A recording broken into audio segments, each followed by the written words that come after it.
Hello बच्चों, कैसे हैं आप सभी। उम्मीद करते हैं आप सभी ठीक होंगे, मस्त होंगे और अपने घर में स्वस्थ होंगे। बच्चों, मैं आदर्श मेहता आप सभी का स्वागत करता हूं अपने अनुभूति क्लासेस चैनल पर। बच्चों, हमने वादा किया था आप सभी से कि जैसे डॉक्यूमेंट्री सीरीज आपने कई लोगों ने देखा भी होगा, और उस डॉक्यूमेंट्री सीरीज में मैं बार बार आपको कह रहा था कि हम जल्द ही लेक्चर वीडियो सीरीज लेकर के आएंगे। लेकिन मैं आपको बता दूं, लेक्चर वीडियो सीरीज लेकर के आने के लिए बहुत सारे इक्विपमेंट्स की जरूरत थी, बहुत सारे उपकरणों की जरूरत थी, और उन्हीं सब के व्यवस्था करते करते बहुत लंबा समय लग गया। और कब इतना समय बीत गया हमें खुद इसका अंदाजा नहीं था।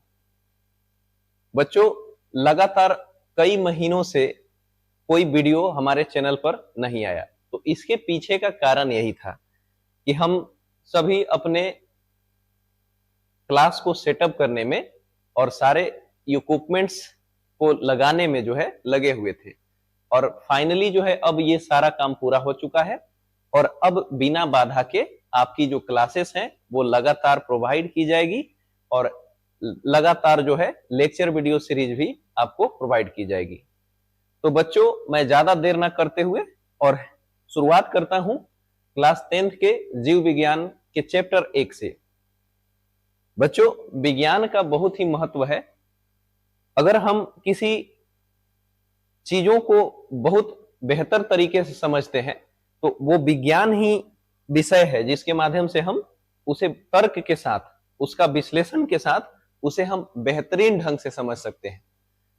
तो विज्ञान की मुख्यतः देखी जाए तो विज्ञान को 3 शाखाओं में बांटा गया है। जैसा कि आप सभी को पता होगा, विज्ञान को 3 शाखाओं में बांटा गया है।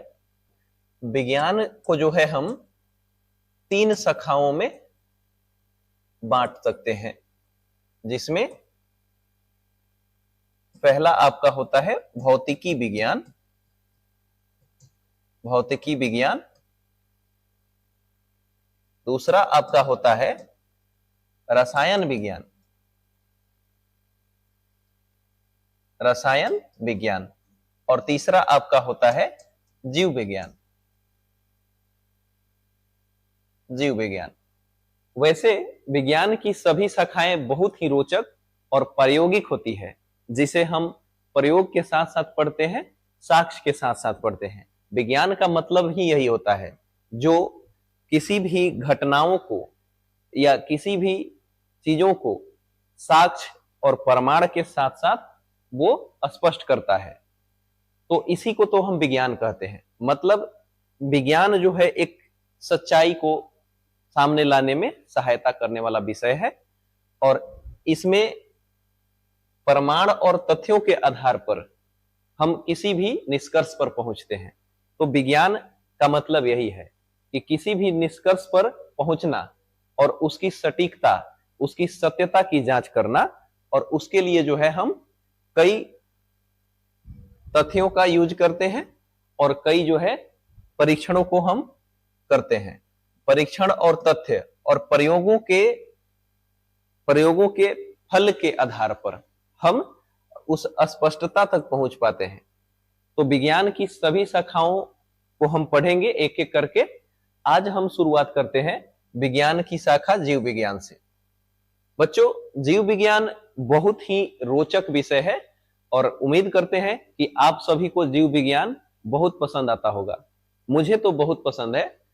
जीव जंतुओं के बारे में जानना, अपने शरीर के बारे में जानना, अपने शरीर के आंतरिक क्रियाओं के बारे में जानना बहुत ही मजेदार लगता है। और जीव विज्ञान में ज्यादातर चीजों को हम रिलेट कर पाते हैं। और खास करके जब जीव विज्ञान में हम मानव विज्ञान पढ़ते हैं, मानव के बारे में पढ़ते हैं, तो उसमें हमारी रुचि अपने आप और जगने लगती है। हम और ज्यादा जानना चाहते हैं।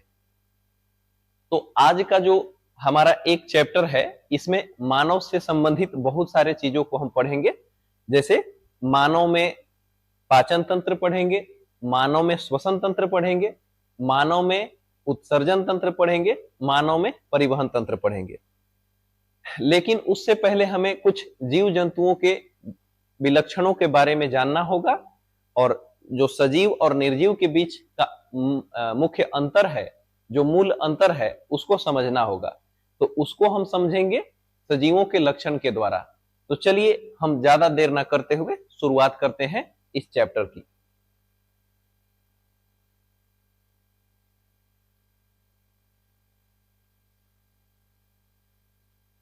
बच्चों, हमारा जो जीव विज्ञान का एक चैप्टर है उसका नाम है जय प्रक्रम, लाइफ प्रोसेस। बच्चों, लाइफ प्रोसेस होता क्या है? तो जीव जंतुओं में होने वाली वे सभी क्रियाएं जो अनुरक्षण का कार्य करती है, उनके सम्मिलित रूप को ही जय प्रक्रम कहते हैं। मतलब जितने भी जीव जंतु हैं उन्हें जीवित रहने के लिए बहुत सारे क्रियाओं को करना पड़ता है, और उन्हीं सभी क्रियाओं को सम्मिलित रूप से हम जय प्रक्रम कहते हैं। ठीक है? और वही सब क्रिया क्या काम करते हैं? अनुरक्षण का काम करते हैं। यहां पर अनुरक्षण का मतलब क्या है? अनुरक्षण का मतलब होता है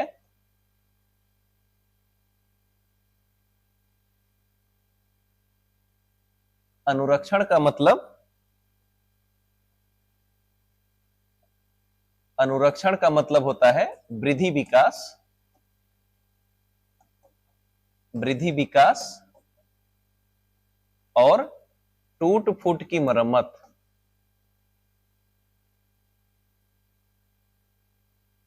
टूट फूट की मरम्मत। तो ये अनुरक्षण का कार्य होता है। मतलब शरीर का वृद्धि विकास होना, और शरीर का जो टूट फूट हो चुका है या शरीर के टिश्यू डैमेज हो चुके हैं उसका रिपेयर हो जाना, टूट फूट की मरम्मत हो जाना, यही अनुरक्षण के कार्य कहलाते हैं। और कोई भी जीव जंतु जो है इन्हीं अनुरक्षण के कार्य के कारण ही जीवित रह पाते हैं। ठीक है? तो इसे ही कहते हैं हम अनुरक्षण का कार्य।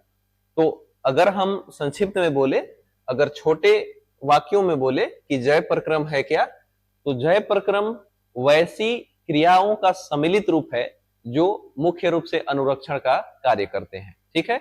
या फिर ऐसा कह सकते हैं कि वे सभी क्रियाएं जो अनुरक्षण का कार्य करती है उनके सम्मिलित रूप को ही जय प्रक्रम कहते हैं।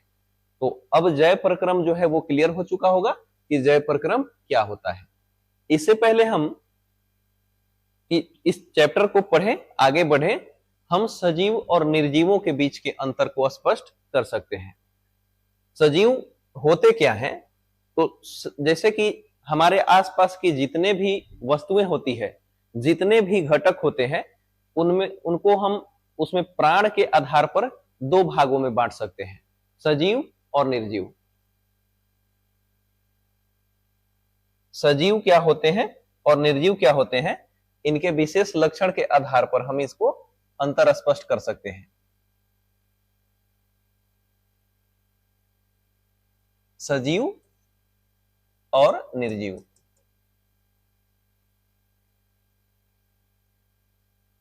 सजीव और निर्जीव। सजीव और निर्जीव के बीच अंतर हम कैसे स्पष्ट करते हैं? तो सजीवों में कुछ लक्षण पाए जाते हैं जिसके आधार पर हम यह स्पष्ट कर सकते हैं कि सामने का जो वस्तु है, हमारे आसपास के जो वस्तुएं हैं, वे सजीव हैं या निर्जीव हैं।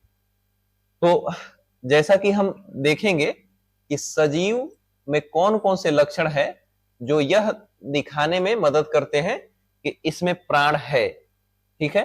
तो सबसे पहले हम देखते हैं कि सजीवों में वृद्धि और विकास होते रहता है। क्या होते रहता है? वृद्धि और विकास होते रहता है। सजीव जो है भोजन करते हैं। सजीव क्या करते हैं? भोजन करते हैं। सजीव में गति होती है। सजीवों में क्या होती है? गति होती है। गति भी कैसा? स्वतः गति, मतलब अपने आप गति कर सकते हैं, गति होती है।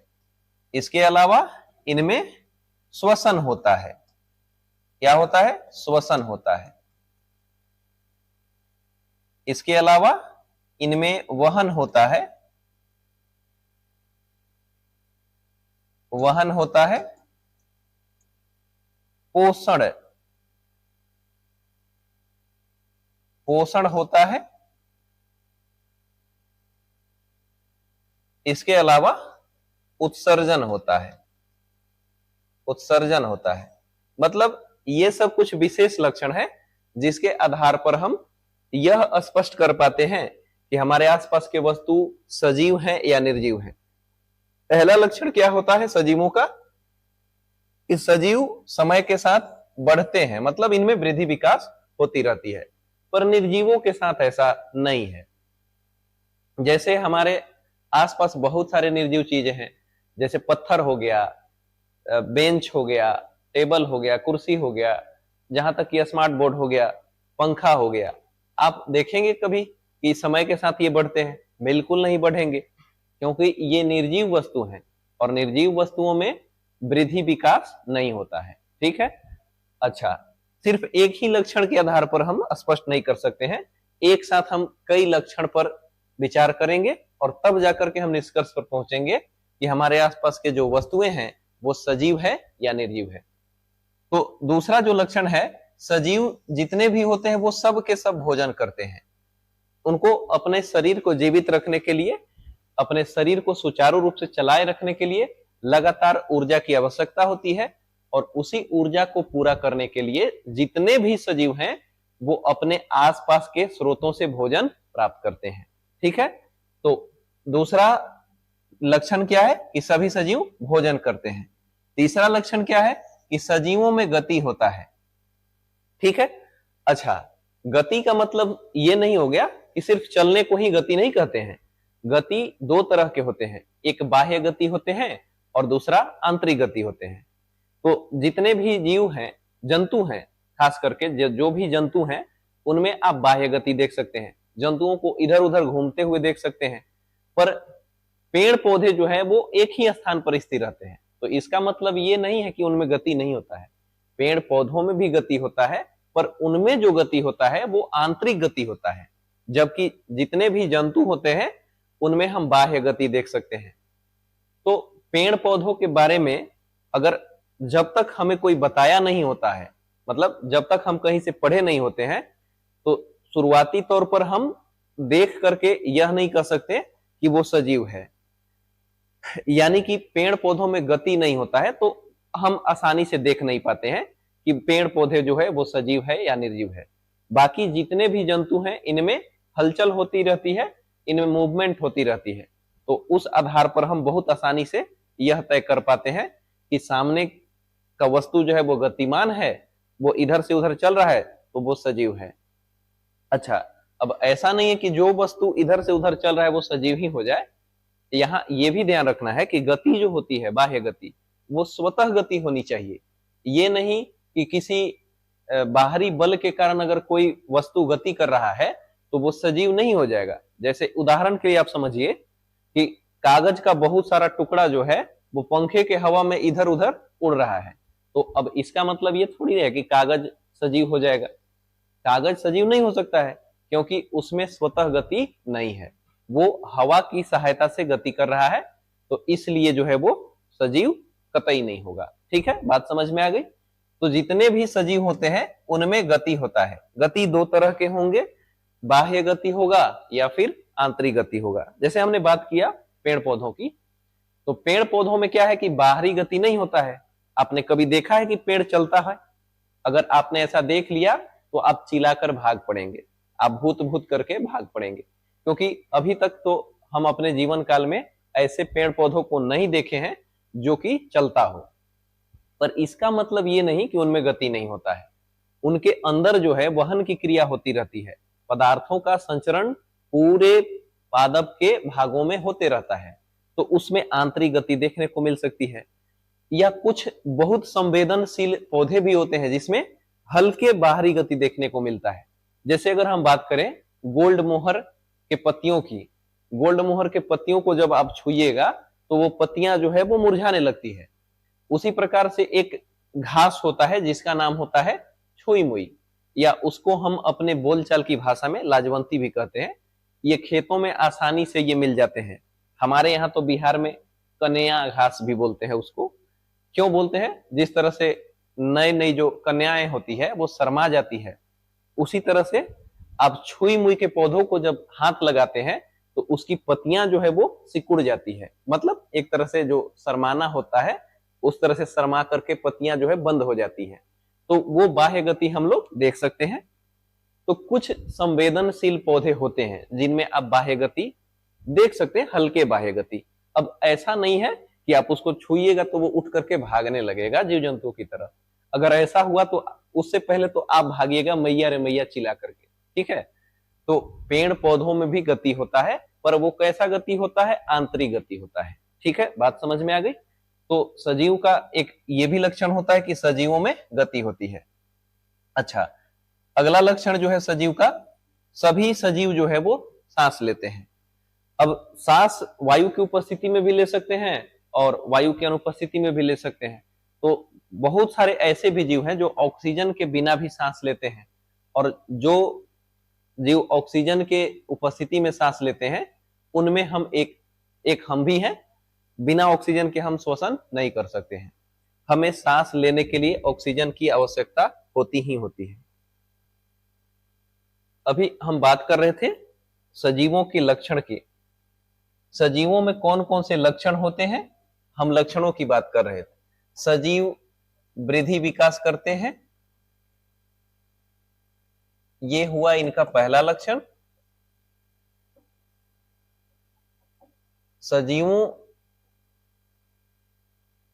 सजीवों में गति होती है,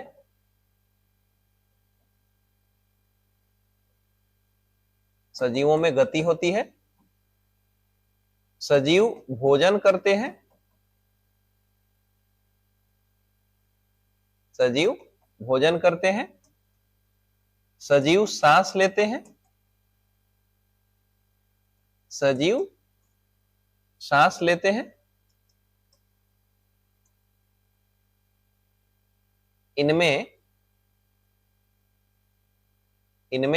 उत्सर्जन होता है, उत्सर्जन होता है। इनमें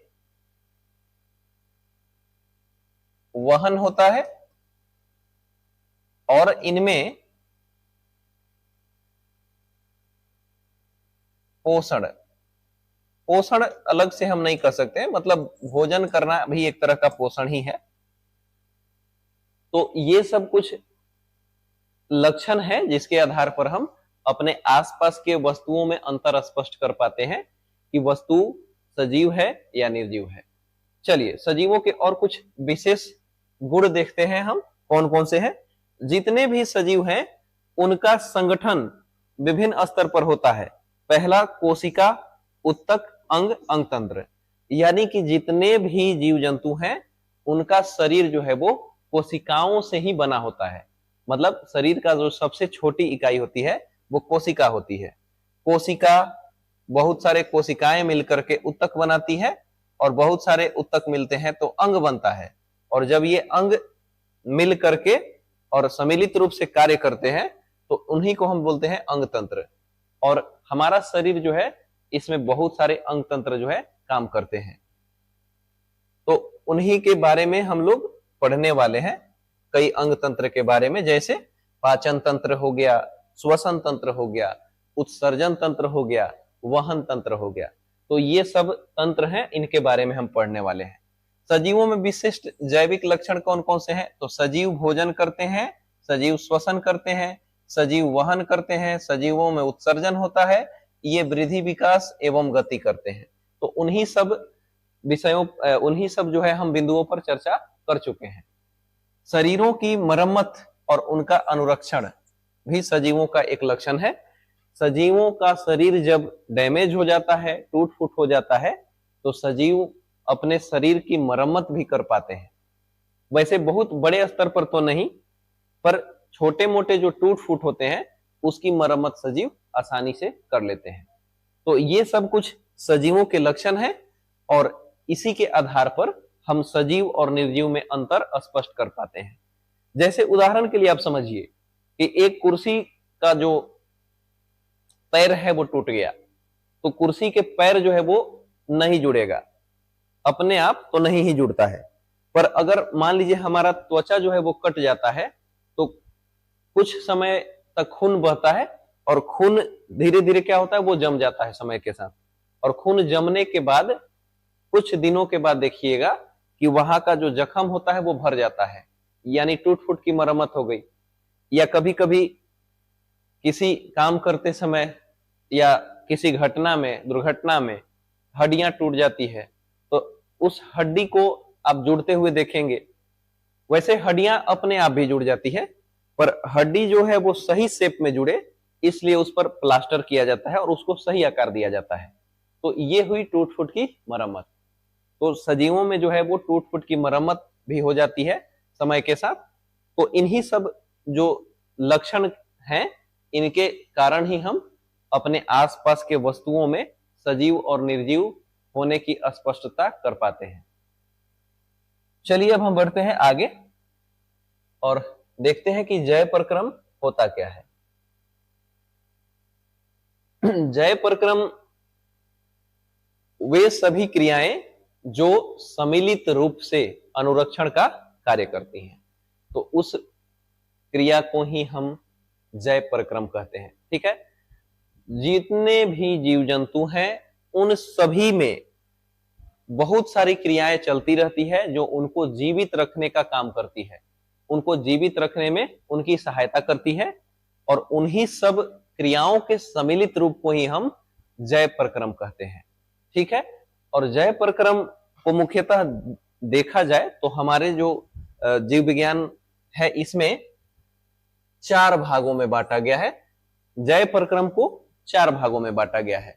जय प्रक्रम का पहला चरण पोषण, दूसरा श्वसन, तीसरा वहन और चौथा उत्सर्जन। देख सकते हैं कि जो जय प्रक्रम है उसको 4 भागों में बांटा गया है, और इन्हीं 4 टॉपिक को हमें पढ़ना है इस चैप्टर में। ठीक है, एक एक करके हम चारों टॉपिक को डील करेंगे। सबसे पहले हम शुरुआत करते हैं पोषण से। ठीक है, चलिए तो देखते हैं पोषण क्या होता है।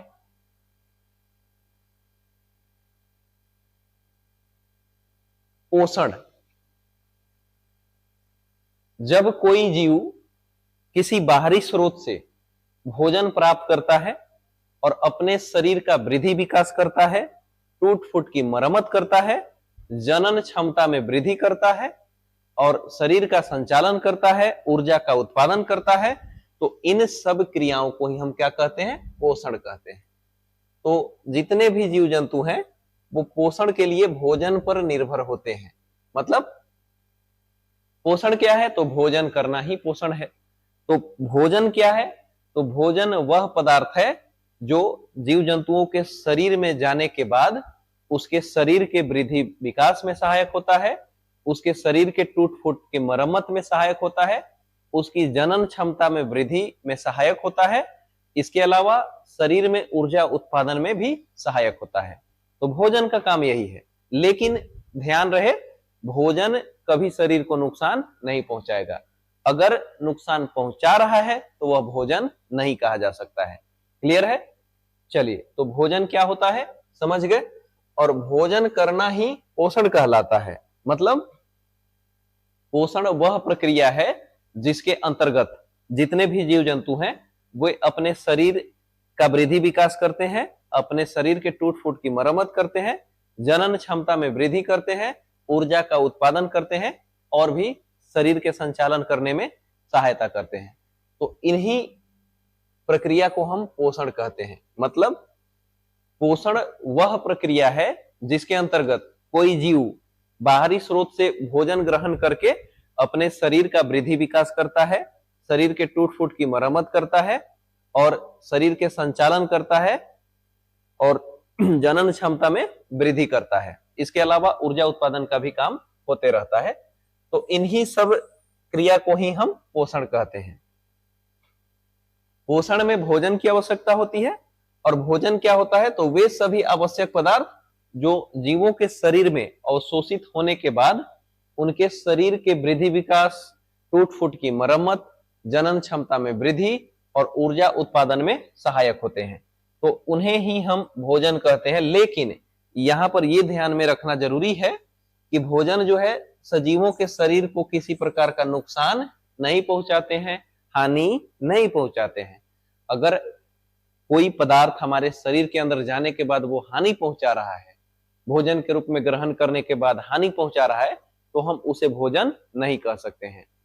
ठीक है, चलिए अगर हम बात करें भोजन की, तो भोजन में मुख्य देखा जाए तो 5 पोषक तत्व हैं जो अलग अलग काम करते हैं। चलिए देखिए इन 5 पोषक तत्वों के बारे में हम समझते हैं।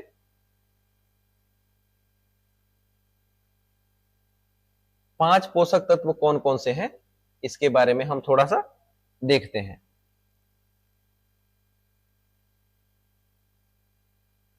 भोजन के पोषक तत्व, भोजन के पोषक तत्व,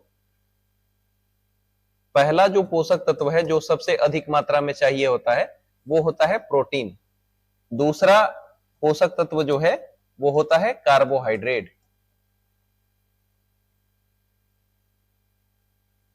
कार्बोहाइड्रेट। तीसरा जो पोषक तत्व है वो होता है वसा। चौथा जो पोषक तत्व है वो होता है विटामिन। और पांचवा जो पोषक तत्व है वो होता है खनिज लवण। खनिज लवण। तो भोजन में जो मुख्य रूप से पाए जाने वाले पोषक तत्व हैं वो यही हैं, और ये सब शरीर में जाकर के अलग अलग कार्य करते हैं।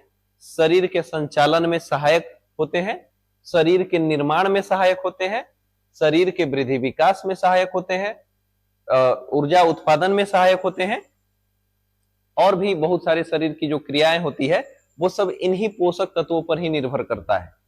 तो आइए देखते हैं इन सभी पोषक तत्वों के कार्य को बारी बारी समझते हैं। प्रोटीन जो है ये ऊतकों का निर्माण करता है। क्या करता है ये? ऊतकों का निर्माण करता है। प्रोटीन जो है वो ऊतकों का निर्माण करता है, ऊतकों के निर्माण में सहायक।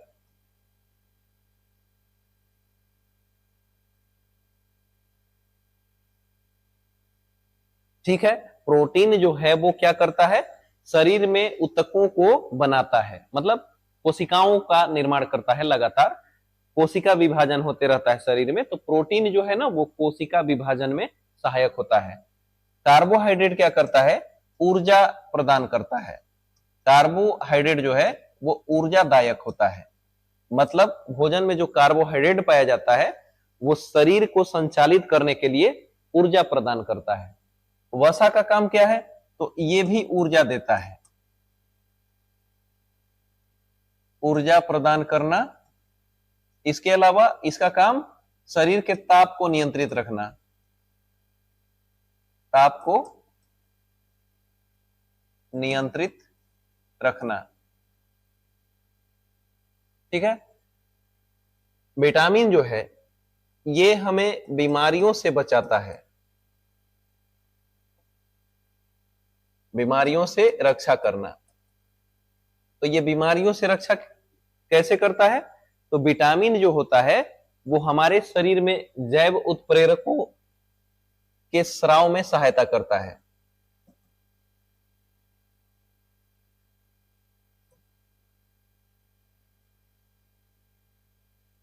जैव उत्प्रेरकों के स्राव में सहायक होता है। इस प्रकार ये हमें कई बीमारियों से बचाता है। जैव उत्प्रेरक क्या होते हैं? हमारे शरीर में बहुत सारे रसायनों का स्राव होते रहता है जो हमारे शरीर के नियंत्रण में और संचालन में हेल्प करते हैं, और विटामिन जो है उन्हीं जैव उत्प्रेरकों के निर्माण में सहायक होता है। और खनिज लवण का भी कुछ उसी प्रकार से काम है, या ये निर्माण कार्य में भी भाग लेते हैं। कुछ खनिज ऐसे होते हैं जो निर्माण में भी भाग लेते हैं, और ये विनियंत्रक भी होते हैं। विनियंत्रक का मतलब शरीर में जितने भी हार्मोन्स का स्राव होता है, कहीं ना कहीं सभी हार्मोन्स का जो संबंध है वो विटामिन या फिर खनिज लवणों के साथ देखा जा सकता है।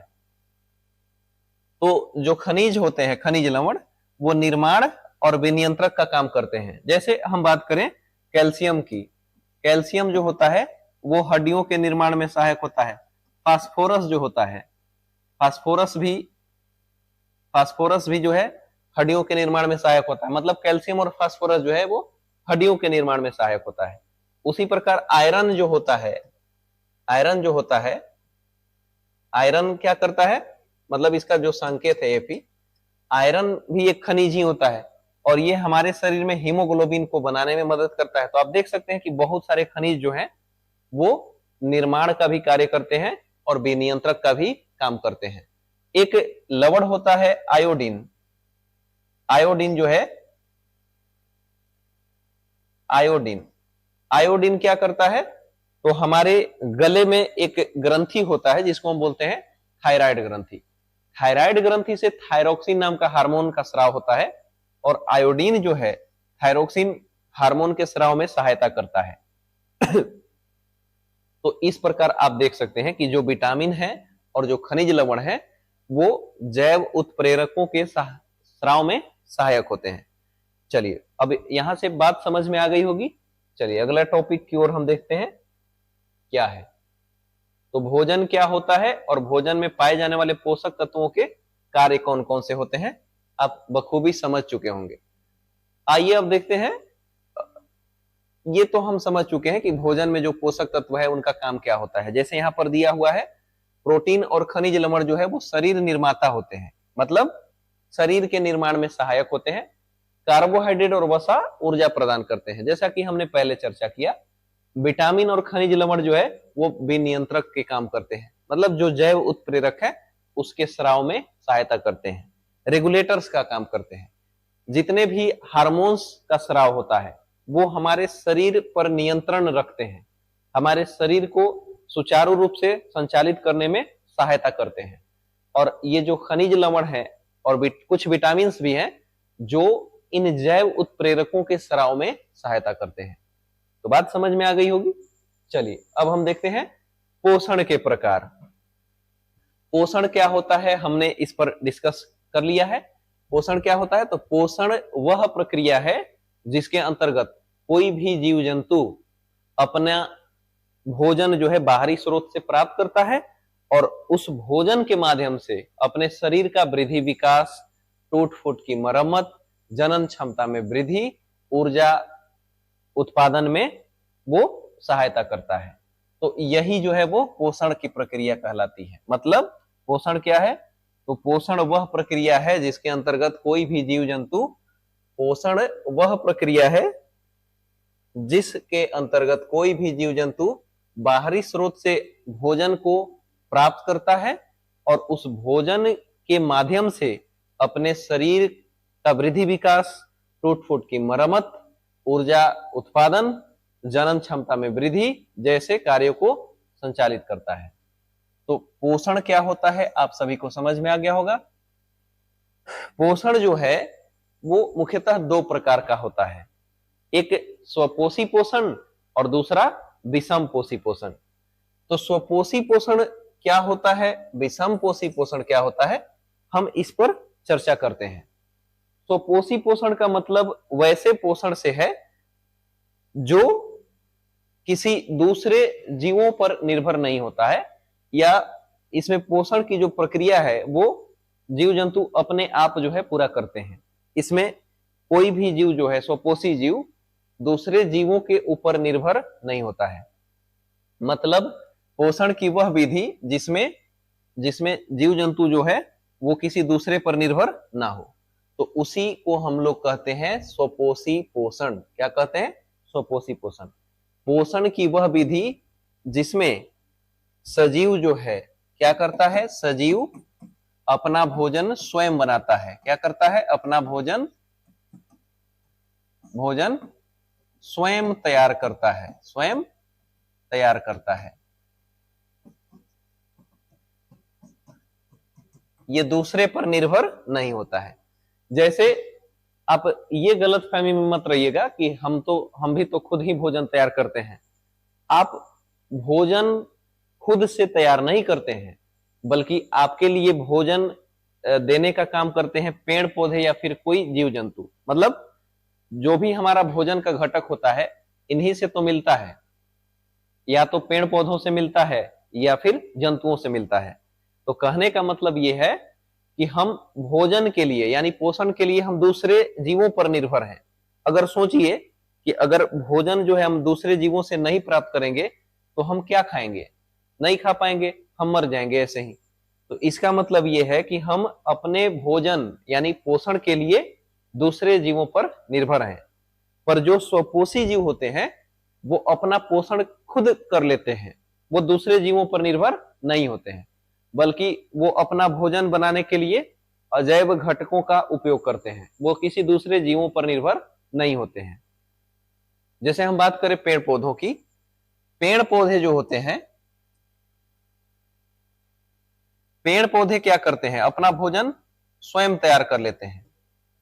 अपने आसपास के अजैव घटकों की सहायता से अपना भोजन क्या करते हैं? स्वयं तैयार कर लेते हैं। ये किसी और पर निर्भर नहीं होते हैं। हमारी तरह ये जो है दूसरों पर निर्भर नहीं होते हैं। इनको भोजन बनाने के लिए क्या चाहिए? इनको जो भी चाहिए इनके आसपास के वातावरण से इनको आसानी से मिल पाता है, तो इन्हें कहीं जाने की भी जरूरत नहीं होती है। यही कारण है कि पेड़ पौधे जो है वो गति नहीं करते हैं, क्योंकि ये एक ही स्थान पर रह करके अपना भोजन तैयार कर लेते हैं। अब देखिए, जितना भी दुनिया में भाग दौड़ है वो सिर्फ भोजन के लिए ही है। जितना भी हम लोग क्रियाकलाप कर रहे हैं, कहीं ना कहीं उसके पीछे का उद्देश्य यही है कि हमें अच्छा से अच्छा भोजन मिल पाए, हमें अच्छा से अच्छा पोषण मिल पाए, और ये सारा तामझाम जो है इसीलिए है। लेकिन पेड़ पौधों के साथ ऐसा नहीं है। पेड़ पौधे को भोजन के लिए किसी दूसरे के पीछे भागने की जरूरत ही नहीं है। ये अपने आसपास के वातावरण से क्या करते हैं? अजैव घटकों का उपयोग करके अपना भोजन स्वयं तैयार कर लेते हैं। तो ये अपने एक ही स्थान पर मस्त हैं। लेकिन जितने भी जंतु हैं उनको भोजन के लिए दूसरे जीवों पर निर्भर होना पड़ता है, तो वो बहुत सारे गतिविधियां करते रहते हैं। वो इधर से उधर भागते रहते हैं अपने भोजन के तलाश में। पर पेड़ पौधों को भागने की जरूरत नहीं है, ये अपना भोजन स्वयं तैयार कर लेते हैं। वायुमंडल से इनको क्या चाहिए? इनको चाहिए CO2। CO2 चाहिए, आसानी से मिल जाता है। वायुमंडल में चारों तरफ CO2 है, घुला हुआ है। और जो इनको जल की मात्रा चाहिए होता है, जल की मात्रा ये मिट्टी से ले लेते हैं, मिट्टी से ले लेते हैं, पत्तियों तक जाता है, और इधर से कार्बन डाइऑक्साइड ग्रहण कर लेते हैं। और जल और कार्बन डाइऑक्साइड लेकर के और सूर्य के प्रकाश की उपस्थिति में ये क्या करते हैं? सूर्य के प्रकाश की उपस्थिति में ये अपना भोजन तैयार कर लेते हैं। लेकिन ध्यान रहे, इनमें एक खास तरह का पिगमेंट्स पाया जाता है, घटक पाया जाता है, जिसके कारण इनमें प्रकाश संश्लेषण की प्रक्रिया पूरी होती है। उसी को हम लोग बोलते हैं क्लोरोफिल। क्लोरोफिल जो है वो हरे रंग का घटक होता है।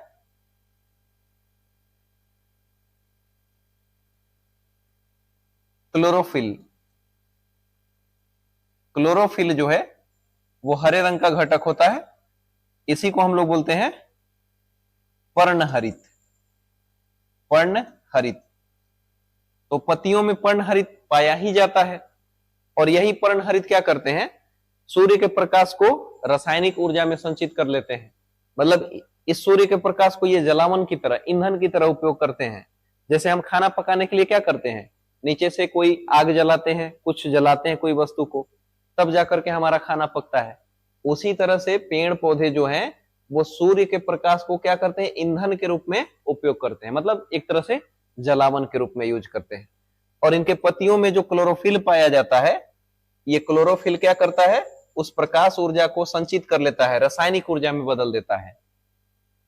और ये क्या करते हैं? जब 6 जल के अणु और 6 कार्बन डाइऑक्साइड के अणु मिलते हैं तो ये क्या बनाते हैं? ग्लूकोज के एक अणु बनाएंगे और 6 ऑक्सीजन के अणु मुक्त हो जाते हैं। तो यहां पर क्या होता है? इसमें सूर्य के प्रकाश की उपस्थिति चाहिए, सूर्य का प्रकाश चाहिए, और यहां पर क्लोरोफिल, क्लोरोफिल भी होना चाहिए। मतलब पत्तियों में तो क्लोरोफिल होता ही है, और जब सूर्य का प्रकाश पड़ता है तो क्या होता है? जल के अणु टूटते हैं और जल के अणु से ऑक्सीजन जो है वो बाहर हो जाता है। यहां से 6 ऑक्सीजन जो है वो बाहर हो जाता है और 6 हाइड्रोजन यहां से मिलता है,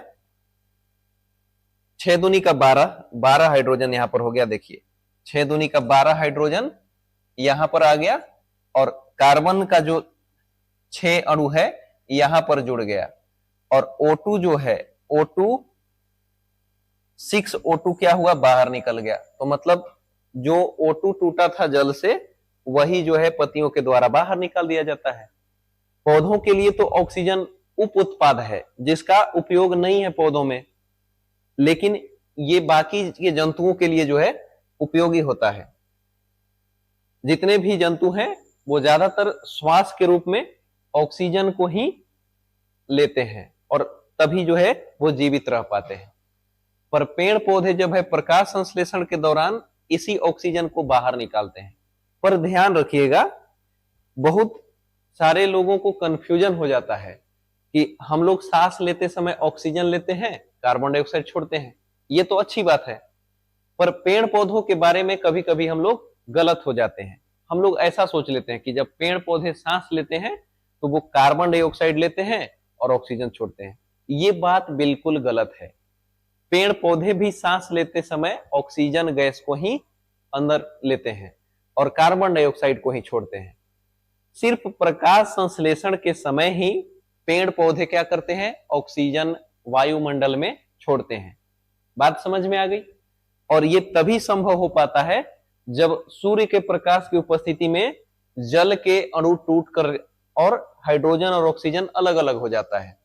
तो बात को आप ध्यान में रखिएगा। बहुत सारा अंधविश्वास भी फैला हुआ है कि कई पेड़ पौधे ऐसे हैं जो रात्रि के समय भी ऑक्सीजन देते हैं। ये संभव ही नहीं है। विज्ञान कहता है कि जब तक जल के अणु टूटेंगे नहीं तब तक ऑक्सीजन बाहर निकलेगा नहीं।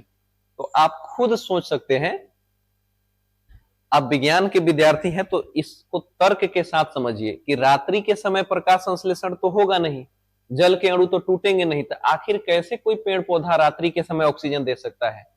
तो ये बात बिल्कुल गलत है। अगर ऐसा कोई कहता है तो आप उनको बताइएगा कि जब प्रकाश संश्लेषण होता है तो प्रकाश संश्लेषण के दौरान जल के अणु टूटता है और ऑक्सीजन अलग होता है। तो उस ऑक्सीजन को ही पेड़ पौधे क्या करते हैं, बाहर निकाल देते हैं। जबकि रात्रि के समय प्रकाश संश्लेषण तो होता नहीं है, तो ये संभव ही नहीं है कि रात्रि के समय कोई पेड़ पौधा जो है वो ऑक्सीजन छोड़ सके। तो रात्रि के समय पेड़ पौधे भी क्या करते हैं, श्वसन करते हैं, हमारी तरह सांस लेते हैं। और जब सांस लेते हैं तो उनको सांस लेने के लिए ऑक्सीजन की आवश्यकता होती है। तो पेड़ पौधे भी रात्रि के समय ऑक्सीजन लेते हैं और कार्बन डाइऑक्साइड छोड़ते हैं। ध्यान रहे, सिर्फ प्रकाश संश्लेषण के दौरान ही पेड़ पौधे ऑक्सीजन रिलीज करते हैं, ऑक्सीजन छोड़ते हैं। क्लियर है? अब किसी के अंधविश्वास में पड़ने की जरूरत नहीं है कि बहुत सारे पेड़ पौधे जो है वो रात्रि के समय ऑक्सीजन छोड़ते हैं। कुछ विशेष प्रकार के पेड़ पौधे होते हैं जो रात्रि के समय ऑक्सीजन तो नहीं छोड़ते हैं पर कार्बन डाइऑक्साइड को सोख लेते हैं। जैसे अगर हम बात करें नागफनी की, नागफनी की अगर हम बात करें, नागफनी आपने देखा होगा एक कांटेदार पौधा होता है, मरुस्थलीय पौधा होता है। ये ज्यादातर रेगिस्तान मरुस्थलीय इलाकों में होता है। इसमें बहुत सारे कांटे होते हैं। तो इसमें जो है एक विशेष गुण पाया जाता है, और क्यों पाया जाता है उसके पीछे का हम इसका साइंस भी समझेंगे, क्यों पाया जाता है नागफनी में। ये हुआ नागफनी, ये मरुस्थलीय पौधा होता है बाबू, और ये ज्यादातर रेगिस्तान में उगता है, मरुस्थलीय क्षेत्रों में ही पाया जाता है। वैसे हम अपने आसपास भी देख सकते हैं, पर ये मरुस्थलीय पौधा ही है। ये उन जगहों पर भी उगाता है जहां पर कोई दूसरा पेड़ पौधा नहीं उग पाता है। इसके पीछे का रीजन है कि इसके कुछ विशेष गुण होते हैं जिसके कारण ये खुद को सरवाइव करवा पाते हैं। जैसे ये जो मरुस्थलीय पौधा कैक्टस है, नागफनी है, इसमें विशेष गुण क्या है, ये दिन के समय जो है अपने रंध्रों को नहीं खोलता है। रंध्र क्या होता है, तो जितने भी पेड़ पौधे होते हैं उनके पत्तियों में ना बहुत छोटे छोटे छिद्र होते हैं। उनके पत्तियों में अगर सूक्ष्मदर्शी से देखिएगा, सूक्ष्मदर्शी से, तो बहुत छोटे छोटे छिद्र दिखेंगे, और इसी को जब जूम किया जाएगा सूक्ष्मदर्शी से, इसको बड़ा करके देखिएगा तो वो कुछ इस प्रकार से दिखते हैं। माफ कीजिएगा। तो इसी को जो है हम लोग बोलते हैं रंध्र बोलते हैं, या फिर अस्टोमेटा बोलते हैं।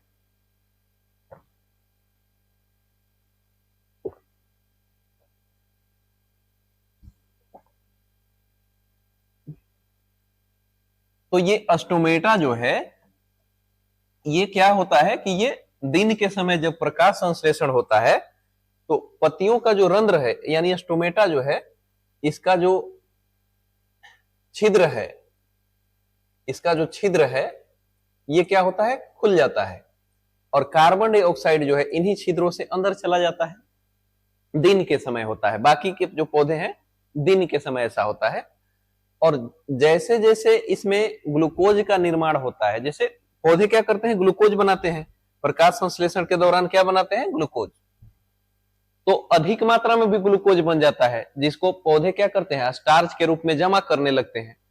क्योंकि देखिए, प्रकाश संश्लेषण की प्रक्रिया तो दिन के समय ही होगा, पर पौधों को ऊर्जा तो रात्रि को भी चाहिए, क्योंकि पौधों में बहुत सारी आंतरिक क्रियाएं जो हो वो चलती रहती है रात्रि के समय भी, या वृद्धि विकास भी होते रहता है। तो उन सब के लिए ऊर्जा तो चाहिए ही चाहिए, लेकिन रात्रि के समय तो प्रकाश संश्लेषण होगा नहीं, तो पेड़ पौधों को ऊर्जा कहां से मिलेगा। इसीलिए पेड़ पौधे हो या फिर कोई और जंतु हो, ग्लूकोज जो है अधिक मात्रा में बना लेते हैं। तो पेड़ पौधे जो है वो ग्लूकोज को स्टार्च के रूप में वो जमा करना शुरू कर देते हैं। तो ये जो द्वार कोशिका होती है, इसको हम बोलते हैं गॉर्ड सेल या फिर द्वार कोशिका। तो द्वार कोशिका में क्या होता है कि स्टार्च की मात्रा जब अधिक होगी, स्टार्च की मात्रा जब बढ़ने लगेगी, तो द्वार कोशिका जो है वो फूलने लगेगा, और एक समय फूल करके ऐसा होगा कि इसका जो छिद्र है वो बंद हो जाएगा, इस तरह से बंद हो जाएगा। तो ये प्रकाश संश्लेषण जब लगातार होते रहता है और बहुत अधिक मात्रा में ग्लूकोज बन जाता है, तो पौधे क्या करते हैं, जितना ग्लूकोज यूज हो सकता है उसको तो यूज करते हैं, बाकी जो एक्स्ट्रा बच जाता है उसको स्टार्च के रूप में वो पत्तियों में जमा कर लेते हैं, फलों में जमा कर लेते हैं, या फिर जड़ों में जमा कर लेते हैं। और रात्रि के समय या कई दिनों तक देखिएगा कि मौसम जब खराब होता है तो धूप भी नहीं निकलता है, तो उस समय पौधों को ऊर्जा कहां से मिलेगा। तो वो पौधे जो स्टार्च के रूप में ग्लूकोज को जमा करके रखते हैं, उसी को धीरे धीरे जो है वो खर्च करते रहते हैं और अपना काम चलाते रहते हैं।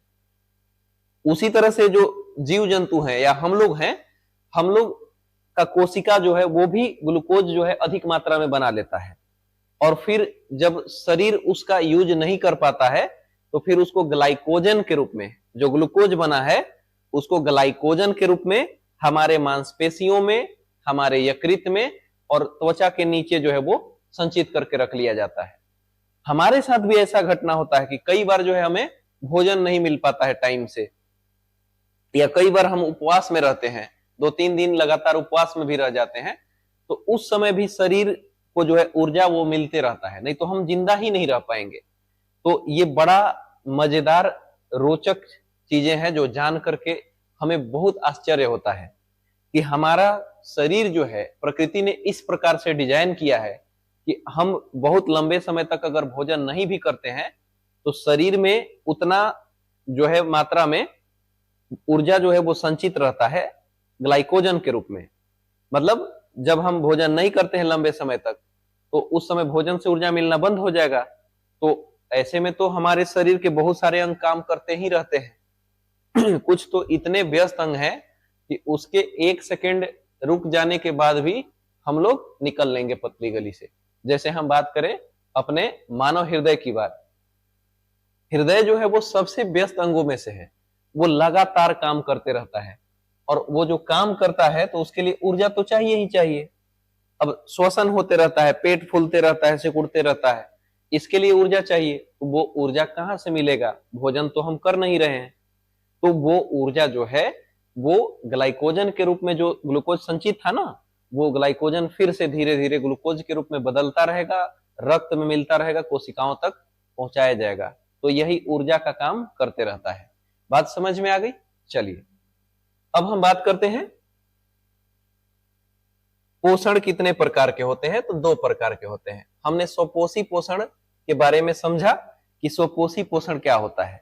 तो पोषण की वह विधि जिसमें जीव जंतु अपना पोषण स्वयं पूरा कर लेते हैं, वो दूसरे पर निर्भर नहीं रहते हैं। जैसे पेड़ पौधे, ठीक है, पेड़ पौधे क्या करते हैं, अपना भोजन स्वयं बना लेते हैं। तो जो अपना भोजन स्वयं बना लेते हैं या अपना पोषण स्वयं पूरा कर लेते हैं, दूसरे जीवों पर निर्भर नहीं रहते हैं, उनको हम लोग बोलते हैं स्वपोषी जीव। क्या बोलते हैं? स्वपोषी जीव। स्वपोषी जीव। और पोषण की जो वो विधि है जो उनमें होती है, उसको हम लोग बोलते हैं स्वपोषी पोषण।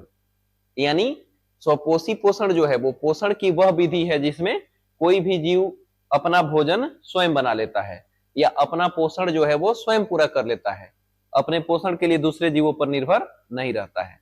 तो यहां तक क्लियर होगा। चलिए अब हम देखते हैं विषम पोषी पोषण। तो विषम पोषी पोषण पोषण की वह विधि है जिसमें जीव दूसरे जीवों के ऊपर निर्भर होता है। अपने पोषण के लिए क्या होता है, दूसरे जीवों के ऊपर निर्भर होता है। तो पोषण की उस विधि को हम विषम पोषी पोषण कहते हैं।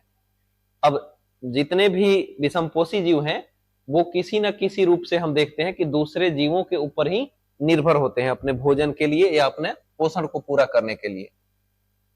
तो विषम पोषी पोषण को भी हम मुख्यतः 3 भागों में बांटते हैं। वैसे देखा जाए तो इसको 4 भागों में बांटा जा सकता था। एक जो है सहजीवी पोषण होता है, जिसके बारे में हम चर्चा करेंगे, सहजीवी पोषण। वैसे 3 ही जो मुख्य हैं वो देखते हैं। प्राणी संपोषण। प्राणी संपोषण में क्या होता है, भोजन का पूर्ण अंतर्ग्रहण होता है, भोजन का जो है पूर्ण पाचन होता है। और ये कहां पर होता है, तो मानव शरीर के अंदर होता है। सिर्फ मानव शरीर ही नहीं, बहुत सारे जीव जंतु जो है उनमें पोषण जो है पूर्ण आंतरिक होता है, मतलब पूरी तरह से पाचन का जो क्रिया है वो अंदर ही होता है। तो ऐसे जीवों को हम लोग बोलते हैं प्राणी संपोषी जीव। और उनमें जो इस तरह की पोषण होती है उसको हम बोलते हैं प्राणी संपोषण। प्राणी संपोषण क्या होता है, तो पोषण की वह विधि है, क्या है, पोषण की वह विधि, पोषण की वह विधि जिसमें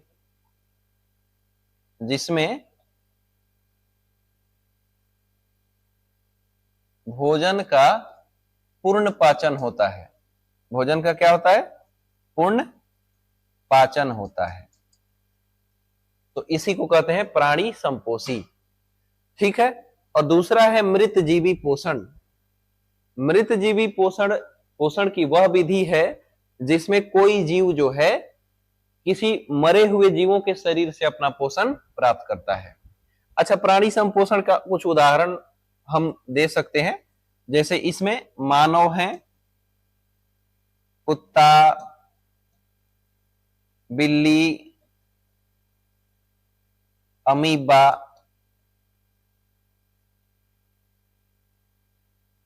बकरी, गाय, भैंस, ये सब मतलब इनके शरीर के अंदर पूर्ण पाचन होता है, पूरी तरह से पाचन होता है।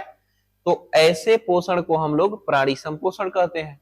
और वही मृत जीवी पोषण क्या है, तो मृत जीवी पोषण में क्या होता है कि कोई जीव क्या करता है, कोई जीव जो है, कोई जीव मरे हुए जीवों के शरीर से अपना पोषण प्राप्त करता है। क्या करता है, मरे हुए जीवों के शरीर से क्या करता है, शरीर से अपना पोषण प्राप्त करता है या अपना पोषण पूरा करता है।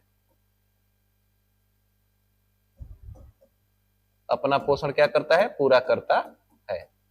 ठीक है, बात समझ में आ गई होगी। तो मृत जीवी पोषण क्या है, तो पोषण की वह विधि जिसमें कोई जीव किसी मरे हुए जीवों के शरीर से अपना पोषण प्राप्त करता है। अगर हम इसकी बात करें, जैसे में कवक हो गया या बहुत सारे सूक्ष्म जीव जो होते हैं, सूक्ष्म जीव, ये मृत जीवी होते हैं या मृत जीवी पोषी होते हैं।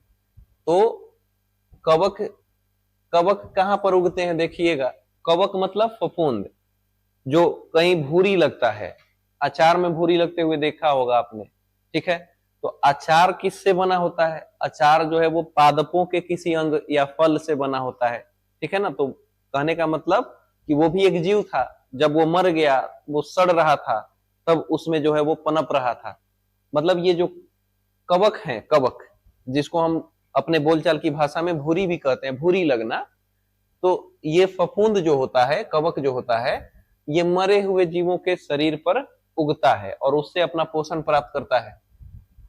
मशरूम भी एक कवक का ही प्रजाति होता है। मशरूम, मशरूम जो होता है ये भी मृतजीवी पोषी ही होता है। मतलब मशरूम भी देखिएगा आप कहां पर उगेगा, तो जहां पर पेड़ पौधों के अवशेष जो है वो सड़ रहे होंगे या किसी जीव जंतुओं के अवशेष सड़ रहे होंगे, वहां पर उगेगा और उसको खा करके वो मिट्टी में मिलाने का काम करते हैं। और जो सूक्ष्म जीव होते हैं, कोई भी जीव जंतु मर जाता है तो देखिएगा कि उसमें छोटे छोटे बहुत कीड़े लगते हैं, जिसको हम कीड़े बोलते हैं, पर वो छोटे सूक्ष्म जीव होते हैं और वो उस शरीर को अपघटित करने का काम करते हैं। अपघटित करने का मतलब उनके जो कार्बनिक जटिल अणु होते हैं उसको तोड़ तोड़ करके, खा खा करके उसको छोटा कर देते हैं और उसको मिट्टी में मिलाने का काम करते हैं। तो ये हुए मृतजीवी मृतजीवी पोषी जीव हुए। तो मृतजीवी पोषण क्या होता है समझ में आ गया कि जब कोई जीव किसी मरे हुए जीवों के शरीर से अपना पोषण प्राप्त करता है तो पोषण की इस विधि को मृतजीवी पोषण कहते हैं। वहीं अगर हम बात करें परजीवी पोषण की, तो परजीवी पोषण क्या है, तो परजीवी पोषण जो है, पोषण की वह विधि है जिसमें कोई जीव किसी दूसरे जीव के शरीर के अंदर या बाहर रह करके अपना पोषण प्राप्त तो करता है, पर उस जीव को मारता नहीं है, ठीक है।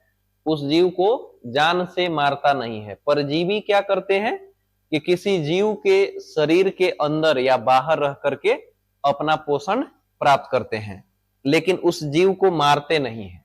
जैसे हम बात करें कुछ जीवों की, जैसे जू, जू जो है हमारे सिर में होते हैं, बालों में, अब तो नहीं होते हैं, पहले बहुत हुआ करते थे। अब बच्चे जो है वो सफाई के प्रति बहुत जागरूक हो रहे हैं पहले की तुलना में। पहले अगर किसी बच्चे को पकड़ लिया जाता था, उसके सिर में देखा जाता था तो बहुत सारे जुएं दिखते थे, पर अब जो है बहुत कम लोगों में जुएं देखने को मिलते हैं। इसके पीछे का रीजन है कि हम स्वच्छता को लेकर के काफी जागरूक हुए हैं पहले की तुलना में। नहीं तो पहले आप देखिएगा, अपने बड़े बुजुर्गों से पूछिएगा, पहले जो है जुएं निकाला जाता था घर में बैठ करके, जितने भी घर की महिलाएं होती थी एक लाइन से बैठ करके सिर में ढूंढते रहती थी, ठीक है। तो आपकी मम्मी होंगी या आपकी दादी होंगी, वो बताएंगी कि किस तरह से जुएं निकाले जाते थे। मतलब ढील हेराव होता था, ढील हम लोग बोलते हैं अपने बिहार में, तो बोलचाल की भाषा में उसको ढील ही बोला जाता है। तो ढील हेराव होता था, एक दूसरे के पीछे बैठ करके लाइन लगा हुआ रहता था, इसके सिर में कोई और ढील निकाल रहा है, जू निकाल रहा है, फिर उसके सिर में कोई और निकाल रहा है, तो एक लाइन लगा हुआ रहता था। और पहले जो है क्या था कि मनोरंजन का कोई साधन नहीं था, तो मनोरंजन भी हो जाता था उसी बहाने। अब तो मनोरंजन के बहुत सारे साधन है, मोबाइल, इंटरनेट है, टीवी है, बहुत सारे उपकरण आ गए हैं। तो अब जो है किसी के पास टाइम ही नहीं है। और वास्तविकता यह है कि अब जू बहुत कम लोगों में देखने को मिलता है, और जो बहुत फूहड़ तरीके से रहता होगा शायद उन्हीं में। पर जो समय समय से बालों को साफ करता होगा, शैम्पू करता होगा, कंघी करता होगा, तो बहुत कम लोगों में अब जू देखने को मिलता है। पहले बहुत लोगों में जू देखने को मिलता था। एक घर के एक सदस्य में अगर जू हो गया तो घर के पूरे सदस्यों में जू फैल जाते थे, और ऐसे ऐसे ऐसे ऐसे जो है सिर खुजलाते रहते थे, लोग खुजलाते रहते थे। और एक खास किस्म का महीन दांत वाला कंघी आता था, और उससे गड़ा गड़ा के एकदम बुरी तरह से एकदम जू निकाले जाते थे। बच्चे जो है वो चिल्लाते थे दर्द से, बहुत ज्यादा जो है वो चुभता था कंघी। कई बार जो है हमारे ऊपर भी एक्सपेरिमेंट किया गया है, तो आप लोगों के ऊपर तो एक्सपेरिमेंट शायद नहीं हुआ होगा, पर पहले बहुत एक्सपेरिमेंट होता था। जिसके सिर में जूं हो जाते थे उसमें से पूरे परिवार के सदस्य जो होते थे सभी में जूं हो जाते थे। अब बड़े जो सदस्य हैं वो खुजलाएंगे ऐसे ऐसे, उनको बहुत बुरा लगेगा। गुस्सा में चल आज तुम्हारा सारा जूं निकाल देते हैं, पकड़ के उसको नहला करके बढ़िया से, और महीन जो कंघी था उसके सिर में गढ़ा करके और पूरा एकदम जोर जोर से जुएं निकाले जाते थे। साथ में बहुत सारे बाल भी उखड़ जाते थे और इस तरह से जो है जुएं निकाले जाते थे। तो जुएं जो होते हैं वो एक पैरासाइट होते हैं। पैरासाइट का मतलब परजीवी होते हैं जो हमारे शरीर के बाहर रह करके अपना भोजन प्राप्त करते हैं। वैसे ही कुछ और परजीवी होते हैं जैसे खटमल। खटमल के भी कहानी बहुत बड़े हैं, कभी बाद में मौका मिलेगा तो बता देंगे। खटमल जो है वो भी क्या करते हैं, बेड बग जिसको बोलते हैं, हमारे बिस्तर में, खास करके जो बिस्तर गंदा हो जाता है या हमारा जो बेड होता है, हमारा पलंग होता है या फिर चारपाई होता है, इनमें गंदगी के कारण ये खटमल जो है उसमें उत्पन्न होते हैं। और ये दिन के समय बिल्कुल भी दिखाई नहीं देंगे। जैसे ही रोशनी कीजिएगा तो ये फटाफट कहीं घुस जाते हैं, और जैसे ही अंधेरा होगा तो वो उधर से निकल निकल करके बहुत बुरी तरह से काटते हैं। आप इतना मतलब दर्द होता है कि आप तड़प जाइएगा, इतना ज्यादा दर्द होता है। तो काट काट करके ये फटाफट जो है वो छिप जाते हैं, और जैसे ही टॉर्च जलाइएगा तो फटाफट भाग जाते हैं, वो दिखेंगे भी नहीं। तो खटमल भी बहुत बुरी तरह से वो परेशान करते हैं, रात को ये नींद हराम कर देते हैं। इसके अलावा जोंक होते हैं। जोंक जो है कभी कभी पानी में आप जब उतरते हैं तो पानी में जो बारिश का पानी होता है उसमें कई जो है परजीवी होते हैं, उसमें से एक जोंक भी होता है। और जोंक क्या करता है, जोंक जो है आपके त्वचा से चिपक करके और खून चूसता है। तो जोंक भी क्या होता है, परजीवी होता है। जूं हो गया, खटमल हो गया, ये भी परजीवी है। ठीक है। इसके अलावा और भी परजीवी होते हैं, और पादपों में एक परजीवी होता है जिसको हम बोलते हैं अमरबेल। अमरबेल के बारे में आप शायद सुने होंगे। अमरबेल क्या होता है कि आप चाउमीन देखे होंगे। चाउमीन, चाउमीन कैसा रहता है, ऐसा ऐसा ऐसा ऐसा रहता है चाउमीन। किसी पेड़ पर ना चाउमीन की तरह देखिएगा कि बहुत सारी लताएं जो है वो फैली हुई रहती है, सेवई की तरह महीन महीन, वही होता है अमरबेल। आपको जान करके हैरानी होगा कि अमरबेल का कोई जड़ नहीं होता है, बल्कि वो जिस पेड़ पर रहता है उस पेड़ का रस ही चूसता रहता है। मतलब उस पेड़ पर रह करके अपना पोषण प्राप्त कर रहा है। तो ये प्लांट पैरासाइट होता है, मतलब पादप परजीवी में गिना जाता है। अंग्रेजी में इसको कसकट्टा बोलते हैं। क्या बोलते हैं, कसकट्टा। कसकट्टा बोला जाता है इसको, अमरबेल। तो अमरबेल जिस पौधों पर आप फेंक दीजिएगा, छोटा सा तोड़ करके अगर फेंक दीजिएगा, धीरे धीरे कुछ ही महीनों में देखिएगा कि वो पूरे पौधे को जो है वो घेर लेता है। वो छाता की तरह जो है वो पूरे पौधों को ढक देता है। और इससे दो नुकसान है। पहला तो ये नुकसान है कि पेड़ पौधों पर ये जब पूरी तरह से पेड़ पौधों को ढक लेते हैं तो पेड़ पौधों के पत्तियों को धूप नहीं मिल पाएगा। तो धूप नहीं मिलेगा तो प्रकाश संश्लेषण नहीं हो पाएगा, और प्रकाश संश्लेषण नहीं मिलेगा तो भोजन नहीं बना पाएंगे। और दूसरा ये है कि ये उस पेड़ पौधों का जो बनाया हुआ भोजन है उसको ये चूसते रहते हैं। तो दोनों तरह से नुकसान होता है। और अंत में देखिएगा कि जिस पेड़ या पौधों पर अमरबेल की लताएं बुरी तरह से फैल चुकी है, कुछ ही दिनों में देखिएगा वो पेड़ जो है वो सूख जाता है। तो पेड़ को अगर सुखाना हो तो ये एक टेक्निक हो सकता है कि एक अमरबेल की छोटी सी लता तोड़िए और उसको उस पेड़ पर फेंक दीजिए। धीरे धीरे कुछ ही महीनों में क्या होगा, वो फैल जाएगा। और फैलने के बाद वो क्या करता है, सूर्य के प्रकाश को आने से रोकता है।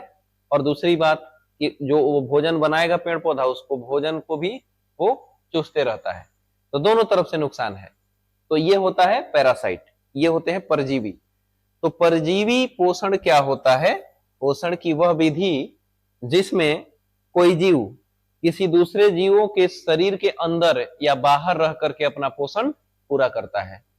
हमारे शरीर के अंदर बहुत सारे बैक्टीरिया होते हैं, बहुत सारे सूक्ष्म जीव होते हैं जो शरीर के अंदर रह करके अपना पोषण पूरा करते हैं। हमारे आंतों में बहुत सारे बैक्टीरिया होते हैं और वो अपना पोषण वहीं रह के पूरा करते हैं, पर वो हमारे शरीर को नुकसान नहीं पहुंचाते हैं। पर बहुत सारे ऐसे भी परजीवी हैं जो हमारे शरीर को नुकसान पहुंचाते हैं। मतलब वो मार तो नहीं सकते हैं पर नुकसान पहुंचाते हैं। जैसे जूं हो गए, जोंक हो गए, खटमल हो गए, ये हमारे खून को चूसते हैं। अच्छा, एक जो बहुत जो फेमस, बहुत ज्यादा जो पॉपुलर परजीवी हैं, उनका नाम तो हमने लिखना ही छोड़ दिया है, तो वे होते हैं मच्छर। अब बोलो, इस परजीवी से तो सब परिचित होंगे भली भांति। मच्छर जो है वो भी परजीवी होते हैं। ये भी क्या करते हैं, किसी जीव के शरीर के बाहर रह करके अपना पोषण पूरा करते हैं।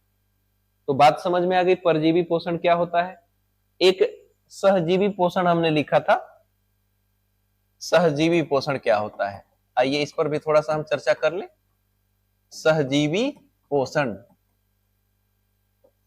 सहजीवी पोषण में क्या होता है कि परस्पर एक जीव जो है दूसरे जीवों पर निर्भर होते हैं। मतलब परस्पर दोनों जीव जो है एक दूसरे पर निर्भर होते हैं, ऐसा हम कह सकते हैं।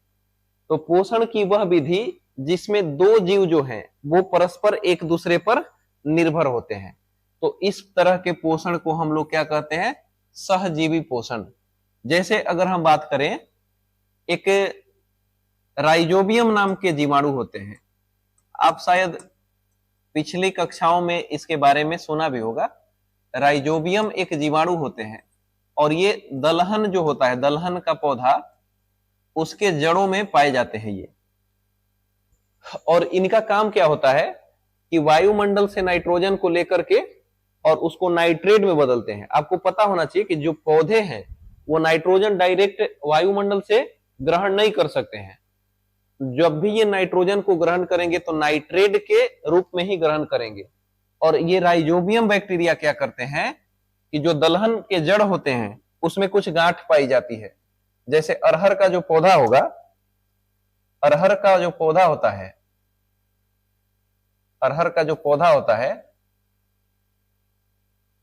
इसकी जो जड़ें होती है ना, इसमें गांठ पाई जाती है, इस तरह की गांठ पाई जाती है। और इन गांठों में जो है राइजोबियम जीवाणु पाए जाते हैं। तो यहां पर आप क्या देखेंगे कि ये जो पौधा है राइजोबियम को रहने के लिए स्थान उपलब्ध करवा पा रहा है, साथ ही उनके लिए भोजन उपलब्ध करवा रहा है। और वो जो जीवाणु हैं इनके लिए क्या कर रहे हैं, वायुमंडल से नाइट्रोजन को ग्रहण करके उसको नाइट्रेट में बदल दे रहे हैं, जिसको पौधा लेकर के तेजी से ग्रो करते हैं। तो ये एक दूसरे की परस्पर क्या कर रहे हैं, पोषण में सहायता कर रहे हैं। तो इनको हम लोग बोलते हैं सहजीवी। और इनमें होने वाला जो पोषण है उसको हम लोग बोलते हैं सहजीवी पोषण। ठीक है। उसी तरह से एक और जीव होते हैं लाइकेन। लाइकेन के बारे में आपने सुना होगा, ये प्राकृतिक सूचक होते हैं। लिटमस पेपर जो बनता है अम्ल और क्षार की जांच करने के लिए, वो लाइकेन का ही बना होता है। लाइकेन क्या होता है, तो लाइकेन जो है शैवाल और कवक के बीच के कड़ी कहे जाते हैं। मतलब आधा शैवाल होते हैं और आधा कवक होते हैं। शैवाल और कवक के बीच के कड़ी कहे जाते हैं लाइकेन।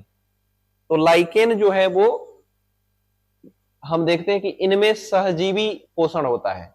मतलब कवक जो है वो शैवाल की मदद करेंगे, शैवाल जो है वो कवक की मदद करेंगे, और ये एक दूसरे की परस्पर सहायता करते हैं पोषण में, और ये लंबे समय तक जीवित रहते हैं। तो कुछ सहजीवी के उदाहरण लाइकेन है और राइजोबियम, जो कि दलहन के पौधों में जड़ों में पाए जाते हैं। तो ये है सहजीवी पोषण, मतलब एक दूसरे पर ये निर्भर होते हैं पोषण के लिए। तो इस तरह के पोषण को हम लोग बोलते हैं सहजीवी पोषण। तो जितने भी प्रकार के पोषण थे उन सब के बारे में आप सभी बहुत अच्छे तरीके से समझ चुके हैं। चलिए अब हम आगे बढ़ते हैं। अब हम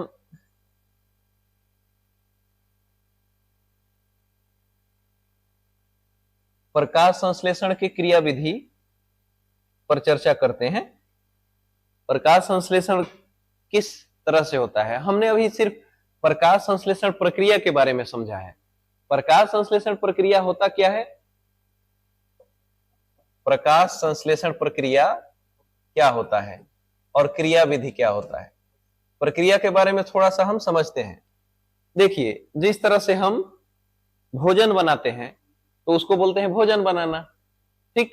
उसी तरह से जब पेड़ पौधे भोजन बनाते हैं तो उसको बोलते हैं प्रकाश संश्लेषण, ठीक है। मतलब हम लोग जब भोजन बनाते हैं तो उसको क्या बोलते हैं, भोजन बनाना। उसी तरह से पेड़ पौधे जब भोजन बनाते हैं सूर्य के प्रकाश की उपस्थिति में, तो उस प्रक्रिया को, मतलब पेड़ पौधों के द्वारा जो भोजन बनाने की प्रक्रिया होती है, उसी को हम लोग बोलते हैं क्या, प्रकाश संश्लेषण।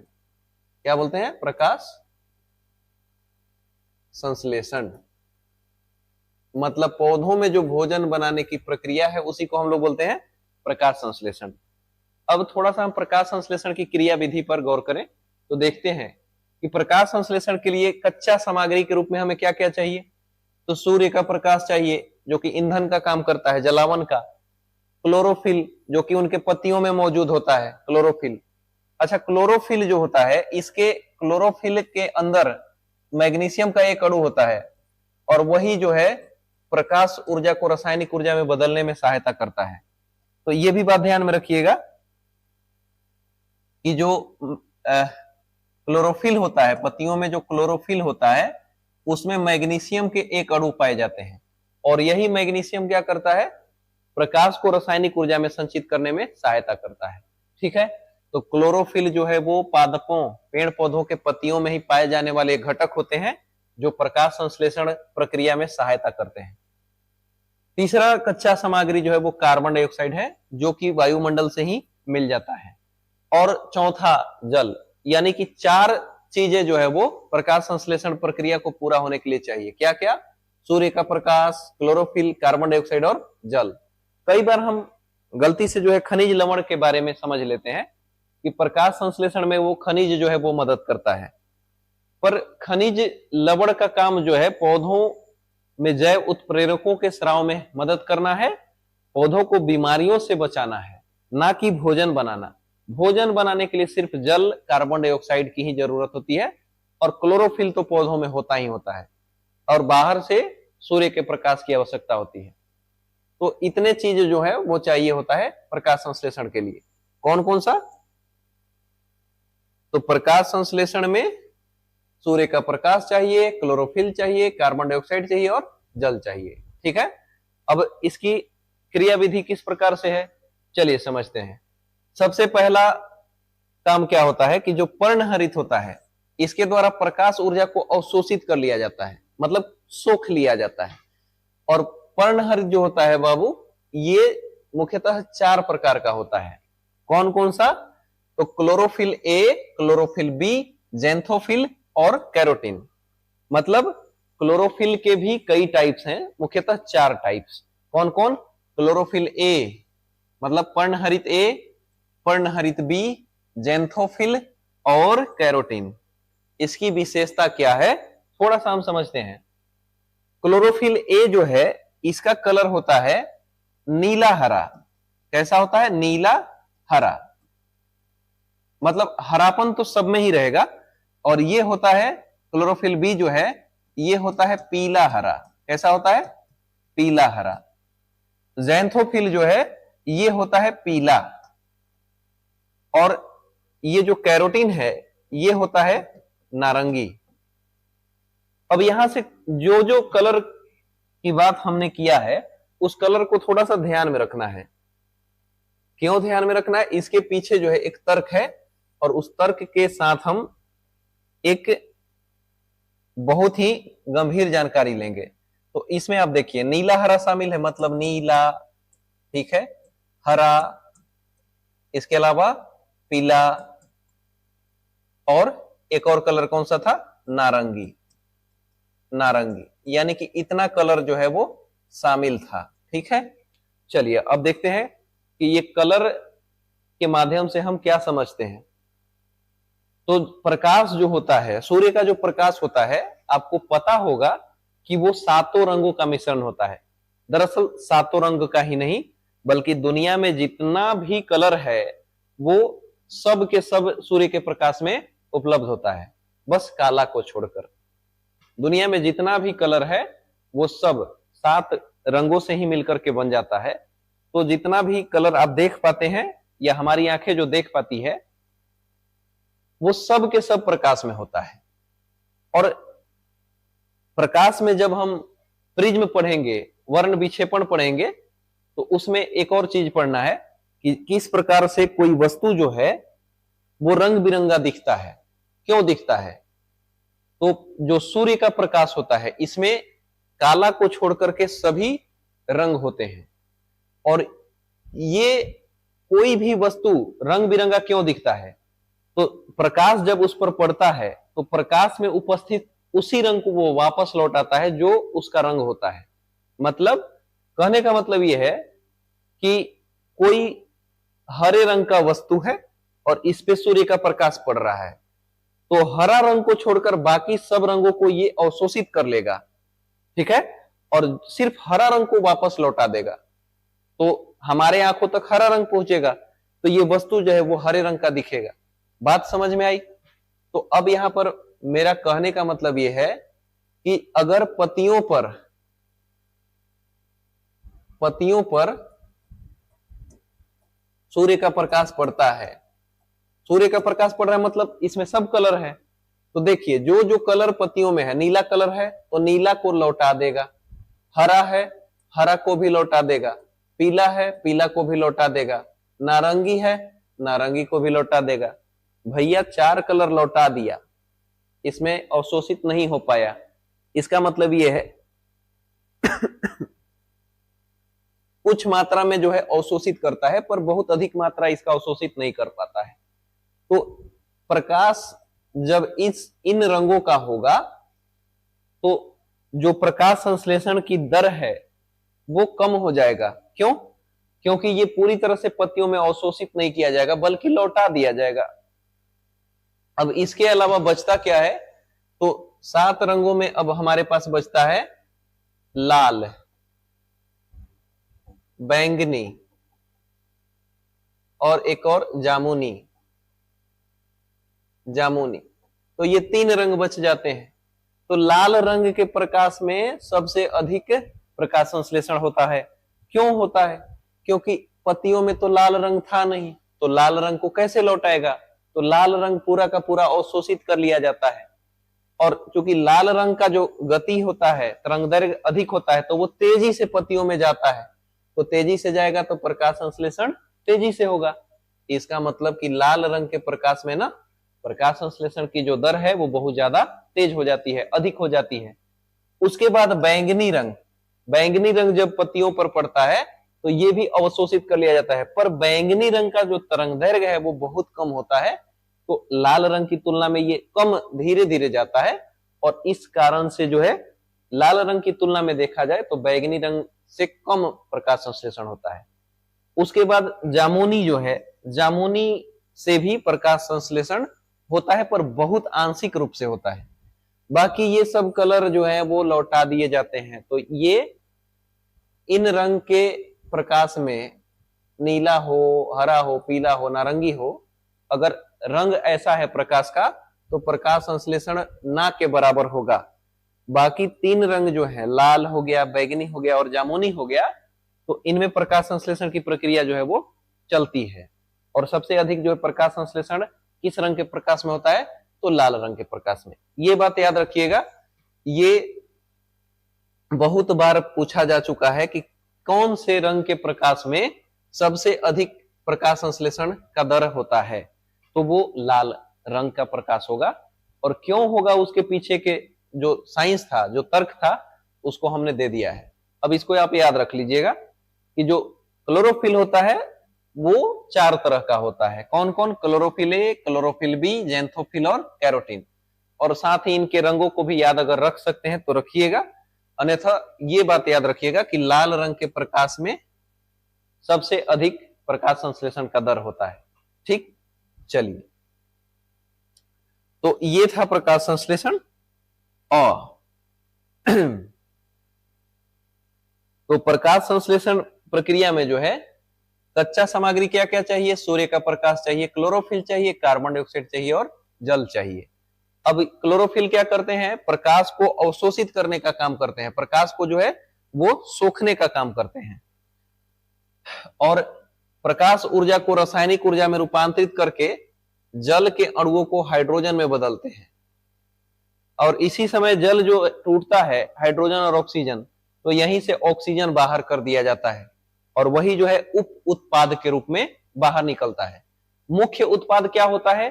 प्रकाश संश्लेषण में ग्लूकोज होता है, ग्लूकोज C6H12O6, तो ये मुख्य उत्पाद होता है। बाकी 12 ऑक्सीजन के अणु बाहर हो जाते हैं, तो ये उप उत्पाद होता है। ये क्या होता है? उप उत्पाद। अच्छा, जो पेड़ पौधों में भोजन बनाने की जो प्रक्रिया चलती है वो कहां पर चलती है? किस भाग में? पत्तियों में चलती है। अच्छा, ये बताइए कि हमारे घर में जहां पर भोजन बनता है, हमारे जिस घर में भोजन बनता है उस घर को क्या बोलते हैं आप? रसोई घर बोलते हैं ना। तो उसी तरह से पादपों का भोजन जहां बनेगा उस अंग को हम रसोई घर कहते हैं। किसका? पादपों का। तो यानी कि जो पत्तियां होती है यहीं पर प्रकाश संश्लेषण का काम होता है, यही भोजन बनाने का काम करती है, यहीं पे बनता है। तो पत्तियों को हम कहते हैं पौधों का रसोई घर। क्या कहते हैं? पत्तियों को हम कहते हैं पौधों का रसोई घर, किचन ऑफ प्लांट। क्या बोलते हैं? Kitchen of plant. पत्तियों को पौधों का रसोई घर कहते हैं। क्या कहते हैं? रसोई घर। पौधों को हम क्या बोलते हैं? पत्तियों को क्या बोलते हैं? पौधों का रसोई घर। क्यों? क्योंकि पौधों का जो भोजन है वो पत्तियों में बनता है, इसीलिए पत्तियों को हम पौधों का रसोई घर कहते हैं। चलिए, बात समझ में आ गई होगी। चलिए अब हम आगे बढ़ते हैं, देखते हैं। हम बात करें रंध्र की। ये जो रंध्र है, रंध्र जो है वो पत्तियों में पाए जाने वाले बहुत छोटे छोटे छिद्र होते हैं जिसके द्वारा वायुमंडल से गैसों का आदान प्रदान होता है। ठीक है, जैसे कि हमने पढ़ा कि पेड़ पौधे जब भोजन बनाते हैं तो भोजन बनाने के लिए ये वायुमंडल से कार्बन डाइऑक्साइड लेते हैं। तो कार्बन डाइऑक्साइड कैसे जाएगा अंदर? तो पत्तियों में बहुत सारे छोटे छोटे छिद्र पाए जाते हैं। क्या पाए जाते हैं? छोटे छोटे छिद्र पाए जाते हैं। और इसी को जब हम बड़ा करके देखते हैं तो कुछ इस प्रकार का दिखता है। तो इसी को बोलते हैं रंध्र, या फिर इसी को अस्टोमेटा बोला जाता है। क्या बोलते हैं इसको? अस्टोमेटा या फिर रंध्र बोला जाता है। अस्टोमेटा या फिर रंध्र, रंध्र बोला जाता है। तो ये जो गैसों का आदान प्रदान है, गैसों का जो परिवहन है, इन्हीं रंध्रों के माध्यम से होता है। ठीक है, तो पेड़ पौधों में जो कार्बन डाइऑक्साइड अंदर जाता है वो इन्हीं रंध्रों के माध्यम से अंदर जाएगा और ऑक्सीजन जो बाहर निकलता है इसी रंध्र के माध्यम से बाहर निकलता है। इसके अलावा इन रंध्रों से एक और काम होता है। जब पेड़ पौधे अधिक मात्रा में जल का अवशोषण कर लेते हैं, जब प्रकाश संश्लेषण होता है, प्रकाश संश्लेषण के टाइम पेड़ पौधे जो है वो अधिक जल अवशोषित कर लेते हैं और वो जल जो है अगर लंबे समय तक पौधों के कोशिकाओं में रहा तो कोशिकाएं फूल करके फटने का डर होता है। तो पौधे क्या करते हैं? बहुत स्मार्टली उस अतिरिक्त जल को, वो एक्स्ट्रा वाटर को क्या करते हैं? वो बाहर छोड़ देते हैं। कब छोड़ते हैं? तो रात्रि के समय, क्योंकि दिन के समय तो कार्बोहाइड्रेट बहुत ज्यादा इसमें जमा हो जाता है स्टार्च के रूप में और ये बंद हो जाता है। लेकिन रात्रि के समय ये क्या होता है? धीरे धीरे कार्बोहाइड्रेट खर्च होगा तो वो धीरे धीरे क्या होगा? फिर सिकुड़ना शुरू हो जाएगा और जब ये सिकुड़ेगा तो इसका छिद्र जो है वो फिर से खुल जाएगा और छिद्र खुलने के बाद जो एक्स्ट्रा वाटर है, जो अतिरिक्त पानी जो है वो सोख लिया गया था, उसको बाहर कर दिया जाएगा पत्तियों पर। और वही जब सूर्य का प्रकाश पाता है तो भाप बन करके वायुमंडल में उड़ जाता है और इसी प्रक्रिया को हम लोग कहते हैं वाष्पोत्सर्जन। क्या कहते हैं? वाष्पोत्सर्जन। जब पौधों के द्वारा रंध्र से जो अतिरिक्त जल होता है बाहर कर दिया जाता है और उस जल पर सूर्य का प्रकाश पड़ता है और भाप बन करके वायुमंडल में उड़ जाता है, तो इस प्रक्रिया को हम लोग बोलते हैं वाष्पोत्सर्जन। क्या बोलते हैं? वाष्पोत्सर्जन। तो बात समझ में आ गई होगी। रंध्र का काम होता है, क्या क्या काम होता है? गैसों का आदान प्रदान करना, इसके अलावा जो अतिरिक्त जल होता है उसको बाहर निकालना, और वही अतिरिक्त जल पर जब सूर्य का प्रकाश पड़ता है तो वो भाप बन करके वायुमंडल में फैल जाता है। तो उसी प्रक्रिया को हम लोग बोलते हैं वाष्पोत्सर्जन। चलिए ठीक है। और ये जो द्वार कोशिका देख रहे हैं आप, अस्टोमेटा, मतलब जो रंध्र है इसमें द्वार कोशिका है, और द्वार कोशिका में आप ये सब गोल गोल जो देख पा रहे हैं ये हरित लवक है, ये हरित लवक है। और ये जो छेद देख रहे हैं इसको रंध्र का छिद्र बोलते हैं या रंध्र छिद्र बोलते हैं, अस्टोमेटा पोर्स या अस्टोमेटा होल्स। समझ में आ गई बात। तो दिन के समय जब प्रकाश संश्लेषण की प्रक्रिया होता है तो अधिक मात्रा में ग्लूकोज का निर्माण होता है, और ग्लूकोज इसमें स्टार्च के रूप में जमा कर दिया जाता है। तो जमा करने के बाद देखिएगा फूल जाएगा, फूलने के बाद क्या होगा, जब फूलेगा तो इसका छिद्र जो है, अस्टोमेटा का जो छिद्र है, रंध्र का जो छिद्र है वो क्या होगा, बंद हो जाएगा। तो बंद होने के बाद फिर कार्बन डाइऑक्साइड जाना रुक जाएगा, तो प्रकाश संश्लेषण की प्रक्रिया बंद हो जाती है। और जैसे ही रात्रि का समय होता है तो मध्य रात्रि के बाद क्या होगा, ये फिर से बिल्कुल खाली हो जाते हैं। खाली होंगे तो सिकुड़ जाएंगे, फिर से इसका छिद्र क्या होगा, खुल जाएगा। तो इसीलिए देखिएगा कि रात्रि के समय, मध्य रात्रि के बाद जब बारिश होती है तो हमारे बुजुर्गों के मुंह से कहते हुए सुना होगा आपने कि रात्रि के समय जब बारिश होता है ना तो फसलों को ज्यादा नुकसान पहुंचता है। क्यों? क्योंकि उस समय जो पत्तियां हैं उसके रंध्र खुले होते हैं, और उस समय बारिश गिरेगा तो उस रंध्र से होते हुए पानी अंदर तक चला जाएगा और पत्तियां जो है वो जल्दी सड़ जाती है। खास करके धान हो गया, गेहूं हो गया, उसमें देखिएगा रात्रि के समय अगर बारिश होता है धान की पत्तियां तो विशेष उसका बनावट होता है, उस पर पानी जल्दी रुकता नहीं है, पर गेहूं जो है वो बहुत जल्दी खराब हो जाता है, या और भी जो फसल है रात्रि के समय जब बारिश गिरता है, खास करके मध्य रात्रि के बाद, आधा रात्रि के बाद, क्योंकि आधा रात्रि के बाद स्टार्च खर्च हो जाता है और ज्यादातर जो पत्तियों के रंध्र है वो खुल जाते हैं पूरी तरह से, और उस समय बारिश होता है तो बारिश का पानी जो है वो रंध्रों के अंदर चला जाता है, पत्तियों के अंदर चला जाता है। तो इस प्रकार से आप देखिएगा कि रात्रि के समय जो है रंध्र खुल जाते हैं, तो जब बारिश नहीं होगा तो इसके अंदर का पानी बाहर आ जाएगा, अगर बारिश होगा तो बाहर का पानी अंदर चला जाएगा, तो दिक्कत होता है, खराब हो जाएगा, फसल जो है वो बर्बाद हो जाता है। तो ये बात जो है वो रंध्र से संबंधित समझ में आ गया कि रंध्र जो होते हैं वो गैसों का आदान प्रदान करने में सहायता करते हैं। इसके अलावा जो पौधों में अतिरिक्त जल जमा हो जाते हैं उसको बाहर करने में भी ये सहायक होते हैं। चलिए आगे देखते हैं हम। प्रकाश संश्लेषण में ऊर्जा का रूपांतरण। तो प्रकाश संश्लेषण में ऊर्जा का रूपांतरण किस प्रकार से होता है आप देख सकते हैं यहां पर। प्रकाश संश्लेषण प्रक्रम में जो सूर्य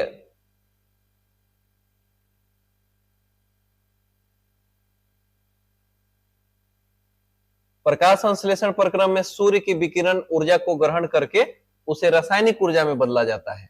मतलब सूर्य के विकिरण ऊर्जा को संचित करके, जमा करके और उसे रासायनिक ऊर्जा में बदल दिया जाता है, और यह रासायनिक ऊर्जा स्टार्च के अणुओं के बीच रासायनिक बंधनों में सुरक्षित रहता है।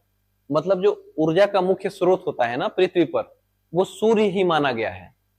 समस्त ऊर्जा का जो स्रोत है वो सूर्य ही है। तो देखिए आप पादपों में भी देखते हैं तो स्टार्च के बंधनों के रूप में वो सूर्य के ऊर्जा को ही बांध करके रखा जाता है, और वही ऊर्जा जो है विभिन्न जीव जंतुओं में स्थानांतरित होते रहता है। इसी को हम आहार श्रृंखला के नाम से जानते हैं। जैसे कोई जीव जो है वो पौधों को खाता है, पौधों में क्या हुआ, सूर्य का ऊर्जा संचित हो गया प्रकाश संश्लेषण के दौरान, और जब उस पौधे को कोई जीव खाएगा तो वो ऊर्जा उस जीव के अंदर चला जाएगा, फिर उस जीव को भी कोई दूसरा जीव खाएगा तो फिर उस ऊर्जा का स्थानांतरण उस जीव में हो जाएगा। इसी प्रकार ऊर्जा का स्थानांतरण जो है वो एक जीव से दूसरे जीव में होते रहता है, और इसी प्रक्रिया को हम लोग बोलते हैं आहार श्रृंखला। क्या बोलते हैं? आहार श्रृंखला। आहार श्रृंखला, या इसी को अंग्रेजी में कहा जाता है फूड चेन। क्या बोलते हैं? फूड चेन, आहार श्रृंखला। यहां पर आप देख सकते हैं, ये देखिए पादप है, पादप यानी पौधे, घास है, ग्रास, ग्रास क्या है? प्रोड्यूसर है, उत्पादक, इसको हम लोग बोलते हैं उत्पादक। उत्पादक क्यों? क्योंकि ये दूसरे पर निर्भर नहीं होता है, ये अपना पोषण स्वयं पूरा करता है, तो इसको हम लोग उत्पादक बोलते हैं। अब इसको जो खाएगा, उत्पादक को जो खाएगा, वो कहलाएगा प्राइमरी कंज्यूमर, मतलब प्राथमिक उपभोक्ता। क्या कहलाएगा? प्राथमिक उपभोक्ता, प्राथमिक उपभोक्ता। और जो प्राथमिक उपभोक्ता को खाएगा वो कहलाएगा द्वितीयक उपभोक्ता। क्या कहलाएगा? द्वितीयक उपभोक्ता, द्वितीयक उपभोक्ता। और द्वितीयक उपभोक्ता को जो खाएगा वो कहलाएगा तृतीय उपभोक्ता, तृतीय उपभोक्ता। और जो तृतीय उपभोक्ता को खाएगा और फिर उसको कहेंगे, इसको कहेंगे शीर्ष उपभोक्ता।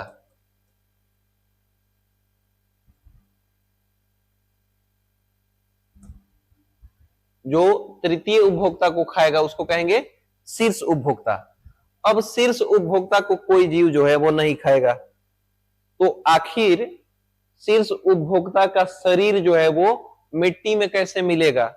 तो बहुत सारे जो अपघटक के रूप में पाए जाते हैं, जैसे फंगी हो गया, मशरूम, यहां पर देख सकते हैं आप, मशरूम हो गया, बहुत सारे छोटे छोटे सूक्ष्म जीव जो होते हैं जिनको हम बोलते हैं माइक्रोब्स। तो माइक्रोब्स क्या करते हैं? जो शीर्ष उपभोक्ता मर जाते हैं तो इनके मरे हुए शरीर को खा खा करके वो छोटे छोटे अणुओं में तोड़ देते हैं, जिसको बोलते हैं अपघटन होना। अपघटन का मतलब क्या होता है? टूटना, छोटे छोटे सरल अणुओं में टूटना। जब कोई जटिल पदार्थ, जटिल रासायनिक पदार्थ बहुत छोटे छोटे सरल अणुओं में टूटता है, तो उस टूटने की प्रक्रिया को ही हम लोग अपघटन कहते हैं।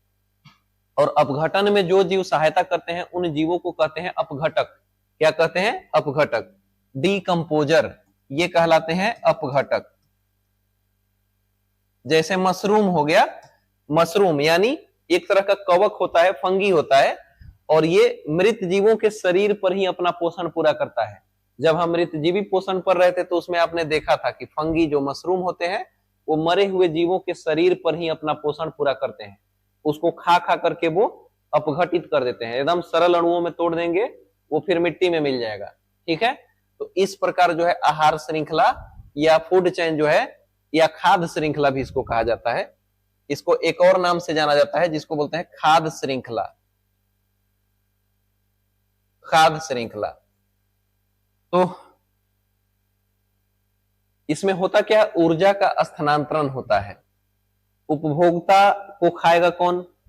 सॉरी, उत्पादक जो है, उत्पादक अपना पोषण स्वयं पूरा करेगा, ये किसी को खाएगा नहीं, बल्कि ये अजैविक घटक से अपना पोषण पूरा करके और ये बड़ा होता है। फिर इसको जो खाएगा उत्पादक को, वो कहलाएगा प्राथमिक उपभोक्ता। जैसे यहाँ पर टिड्डा, ग्रास हॉपर जो है वो ग्रास को खाएगा, ग्रास हॉपर को मेढक खा जाएगा, तो मेढक जो है वो द्वितीय उपभोक्ता कहलाएगा। मेढक को खा जाएगा स्नेक, सांप खा जाएगा, तो सांप कहलाएगा कौन सा? तृतीय उपभोक्ता। सांप को खा जाएगा कौन?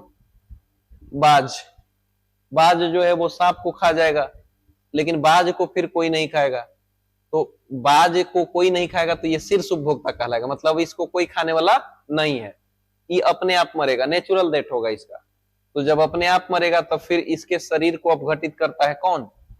डीकंपोजर, मतलब जो छोटे छोटे सूक्ष्म जीव होते हैं या जो कवक होते हैं वो मृत जीवों के शरीर से अपना पोषण प्राप्त करते हैं, माने उनके मृत जीवों के शरीर को खा करके उसको छोटे छोटे सरल अणुओं में तोड़ देते हैं। ठीक है, तो इस प्रकार जो है आहार श्रृंखला को हम देख सकते हैं। आहार श्रृंखला में हर स्तर में ऊर्जा का ह्रास होता है, 10% ऊर्जा का ह्रास होते रहता है इसमें। जैसे घास में मान लीजिए 100% ऊर्जा है, तो घास को खाने वाले जीवों में 90% ऊर्जा जाएगा, फिर उसको खाने वाले में 80%, ऐसे करके ऊर्जा का ह्रास होते रहता है। तो शीर्ष उपभोक्ता तक आते आते बहुत कम ऊर्जा रह जाता है उसमें। तो ये है आहार श्रृंखला। चलिए अगला टॉपिक देखते हैं हम। प्रकाश संश्लेषण को प्रभावित करने वाले कारक। प्रकाश संश्लेषण को प्रभावित करने वाले कारक कौन कौन से हैं, थोड़ा सा हम उस पर चर्चा करते हैं। देखिए, प्रकाश को प्रभावित कौन कौन सा करता है, तो अनेक बाहरी और आंतरिक कारक जो है हो सकता है प्रभावित करने वाला। तापक्रम, जब अधिक ताप होगा तो प्रकाश संश्लेषण की दर क्या होगी, कम हो जाएगी। तो एक तरह से देखा जाए, प्रकाश संश्लेषण को प्रभावित किया तापमान, जब बहुत ज्यादा तापमान बढ़ जाता है तो प्रकाश संश्लेषण की दर क्या होती है, कम हो जाती है। प्रकाश बहुत ज्यादा अगर तीव्र हो जाएगा, बहुत ज्यादा तेज हो जाएगा धूप, तब भी प्रकाश संश्लेषण की दर क्या होगी, कम हो जाएगी। जल और वायु में CO2 जब सांद्र हो जाता है, सांद्रण मतलब CO2 जो गाढ़ा हो जाएगा, तब भी प्रकाश संश्लेषण कम होगा। वायु प्रदूषण से भी प्रकाश संश्लेषण का दर कम होता है, जैसे चिमनी से निकलने वाला राख और धुआं। राख क्या करेगा, पत्तियों को ढक देगा पूरी तरह से, और प्रकाश उस पर कम पड़ेगा तो प्रकाश संश्लेषण का दर क्या होगा, कम हो जाएगा। धुआं बहुत ज्यादा रहेगा तो भी प्रकाश संश्लेषण का दर कम हो जाएगा। वायु प्रदूषण के कारण होने वाली जो अम्लीय वर्षा है, अम्लों की वर्षा होती है, वो पत्तियों को झुलसा देती है, जिसके कारण प्रकाश संश्लेषण का दर कम होता है। अच्छा, पत्तियों में जो पर्णहरित की मात्रा है, अगर पर्णहरित की मात्रा अच्छी खासी है तो प्रकाश संश्लेषण अधिक मात्रा में होगा, लेकिन पर्णहरित की संख्या कम है तो प्रकाश संश्लेषण भी क्या होगा, कम होगा। तो ये रहे कुछ प्रकाश संश्लेषण को प्रभावित करने वाले बाहरी और आंतरिक कारक। ठीक, अब उसी स्टेटमेंट को यहां पर लिख करके बताया गया है कि कम तीव्रता। अच्छा बाबू, जब आपको लिखना होगा ये सब तो आप स्क्रीनशॉट ले लीजिएगा, क्योंकि इतना जल्दी जल्दी में आप लिख नहीं पाइएगा, तो स्क्रीनशॉट लिख करके और स्क्रीनशॉट लेकर के बाद में लिख लीजिएगा। पहले समझना जरूरी है, टॉपिक को समझिए पहले, उसके बाद आप लिख सकते हैं। और नहीं तो अगर आप बहुत तेज लिखते हैं तो ऐसे भी लिख सकते हैं, कोई दिक्कत नहीं है। लेकिन हम सजेस्ट करेंगे कि टॉपिक को बढ़िया से समझिए और उसको स्क्रीनशॉट लेकर के रख लीजिए, उसको बाद में लिख लीजिएगा। ठीक है, तो कम तीव्रता के प्रकाश में प्रकाश संश्लेषण की दर अधिक होती है, लेकिन बहुत ज्यादा कम हो जाएगा तब भी वो उतना नहीं होगा, और बहुत अधिक हो जाएगा तब भी क्या होगा, प्रभावित होगा। तो जब बहुत अधिक तीव्रता वाला प्रकाश रहेगा तो उसमें प्रकाश संश्लेषण की दर कम हो जाएगी। कम तीव्रता वाला प्रकाश में प्रकाश संश्लेषण की दर अधिक होती है, पर एक निश्चित सीमा तक ही होगा। अब ऐसा नहीं कि बिल्कुल बादल कर दिया, प्रकाश बहुत कम मात्रा में है तो प्रकाश संश्लेषण उसमें ज्यादा थोड़ी ना होगा, कम होगा। उसी तरह से जब प्रकाश की तीव्रता अधिक होगी या बहुत कम होगा तब प्रकाश संश्लेषण का दर कम हो जाएगा। प्रकाश की तीव्रता अगर कम रहेगा, मतलब नॉर्मल रहेगा, तो उसमें जो है प्रकाश संश्लेषण की दर बढ़ जाती है। ठीक, तो ये बातें जो है वो समझ में आ गई होंगी। चलिए अब देखते हैं हम आगे टॉपिक। ये सब हमने पूरा कर लिया है। विषमपोषी पोषण के प्रकार जो है, जैसे प्राणी संपोषण, मृतजीवी पोषण, परजीवी पोषण, और एक हमने और बताया था सहजीवी पोषण। चलिए इसको तो हम लोगों ने पढ़ लिया। अब देखते हैं अमीबा में पोषण। अमीबा क्या होता है, एक प्रोटोजोआ होता है। अमीबा एक कोशिकीय जीव होता है। क्या होता है, एक कोशिकीय जीव। अमीबा जो है एक कोशिकीय जीव होता है, और इसमें जो पोषण की जो प्रक्रिया है बहुत सरल होती है। अमीबा एक ही कोशिका का बना होता है। इसके पोषण के लिए विभिन्न प्रकार के अंग नहीं बने हैं हमारे तरह, ये एक ही अंग से सारा काम कर लेता है। इसमें केंद्रक होता है, और इसका जो बाहरी जो किनारा देख रहे हैं आप, इसको हम लोग बोलते हैं कूटपाद। क्या बोलते हैं, कूटपाद। ये कूटपाद के द्वारा ही गति करते हैं, और कूटपाद से ही भोजन को पकड़ने में, ये कूटपाद जो है वो भोजन को पकड़ने में मदद करता है।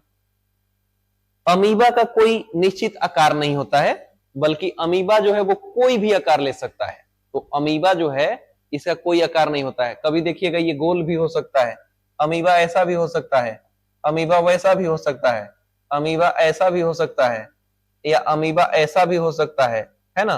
तो अमीबा का कोई फिक्स आकार नहीं है, ये जो आकार चाहे वो आकार ले सकता है। तो अमीबा जो है वो ये निश्चित आकार का नहीं होता है। तो जब ये भोजन को देखता है तो वो किस तरह से भोजन को पकड़ता है, तो अपना आकार बदल लेता है, अपना आकार बदल करके और भोजन को चारों तरफ से घेर करके ये बंद हो जाता है और भोजन जो है खाद्य धानी में प्रवेश कर जाता है। यहां पर आप देख सकते हैं ये अमीबा किस तरह से भोजन को पकड़ रहा है।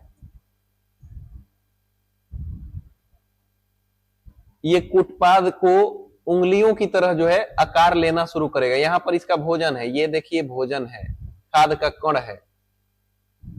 खाद के कण के ये चारों तरफ से अपने आप को फैलाएगा और उसको बंद करने का प्रयास करेगा। ये खुद बंद हो जाएगा और धीरे धीरे ये खाद का कण जो है परासरण के द्वारा इसके अंदर चला जाएगा, कोशिका के अंदर चला जाएगा। ये देखिए कोशिका के अंदर आ गया। तो ये जब कोशिका के अंदर जाता है तो एक खाली आकार जैसा बन जाता है जिसको खाद रिक्तिका कहते हैं। और खाद रिक्तिका जो है उस खाद कण को जो है अपने अंदर रखता है कुछ समय के लिए और फिर खाद रिक्तिका से वो कण बाहर आता है और इसमें जो पाचक एंजाइम पाया जाता है अमीबा के अंदर वो इस कण को पचा देते हैं और जो अनपचा हुआ भाग है वो कहीं से भी बाहर कर दिया जाएगा। इसके अलग अलग कार्य के लिए अलग अलग अंग नहीं बने हुए हैं, बल्कि ये क्या करेगा कि कहीं से भी वो अनपचे हुए भोजन को बाहर निकाल देगा।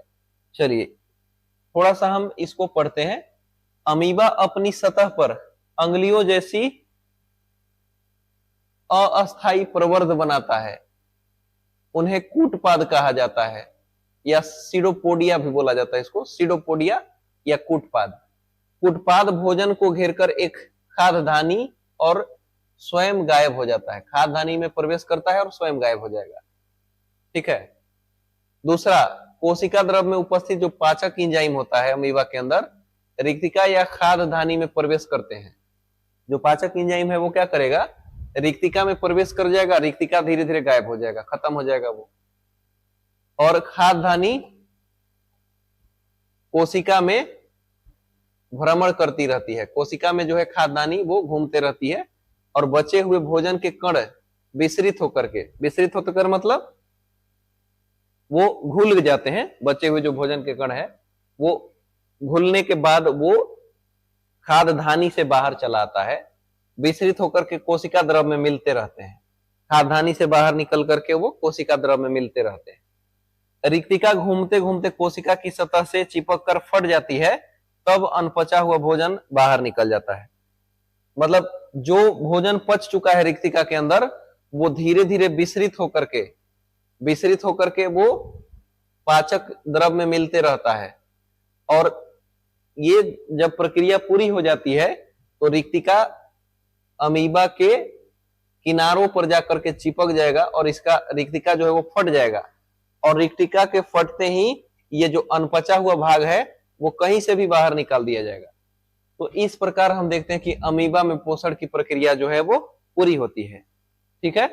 तो अमीबा में जो पोषण की प्रक्रिया है बहुत सरल तरीके से होता है, क्योंकि अमीबा में पाचन के लिए अलग अलग बहुत सारे अंग नहीं है, बल्कि अमीबा में पाचन के लिए सिर्फ पाचक एंजाइम ही होता है।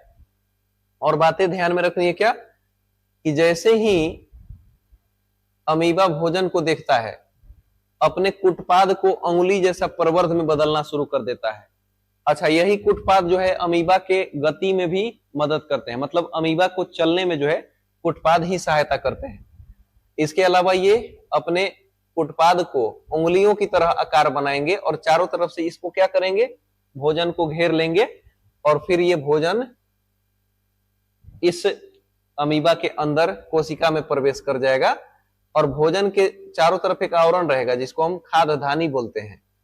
तो खाद्यधानी में से धीरे धीरे ये विसरित होकर के भोजन जो है वो धीरे धीरे विसरित होकर के और पाचक द्रव में मिलते रहता है और वो पच जाता है और जो कुछ भी लास्ट में बच जाता है तो ये खाद्यधानी जो है अमीबा के किसी एक किनारे से चिपक के फट जाएगा और जैसे ही ये फटा तो यहां से अनपचा हुआ बाहर निकल जाएगा भोजन।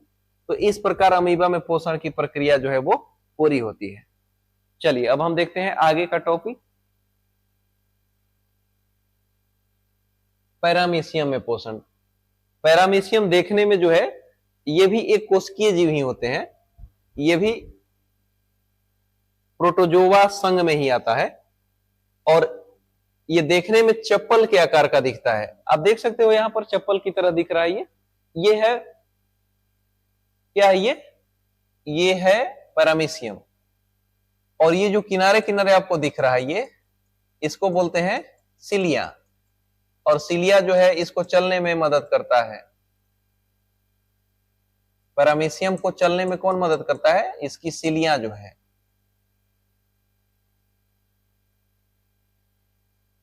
सिलिया को बोला जाता है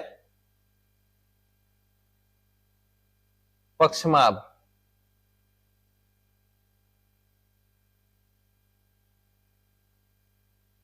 पक्षमाभ बोला जाता है, और पक्षमाभ जो है वो गति देने का काम करता है। पैरामीशियम में भी जो पोषण है वो बहुत सरल तरीके से होता है। पैरामीशियम अमीबा की तरह ही एक कोशिकीय जंतु है। इसके पक्षाभों यानी सिलिया की गति के कारण भोजन इसके निकट आ जाता है। ये सिलिया जो है वो गति करते रहता है, ऐसे ऐसे गति करते रहता है, और सिलियों के गति के कारण भोजन जो है इसके निकट आ जाता है, इसके पास आ जाता है। और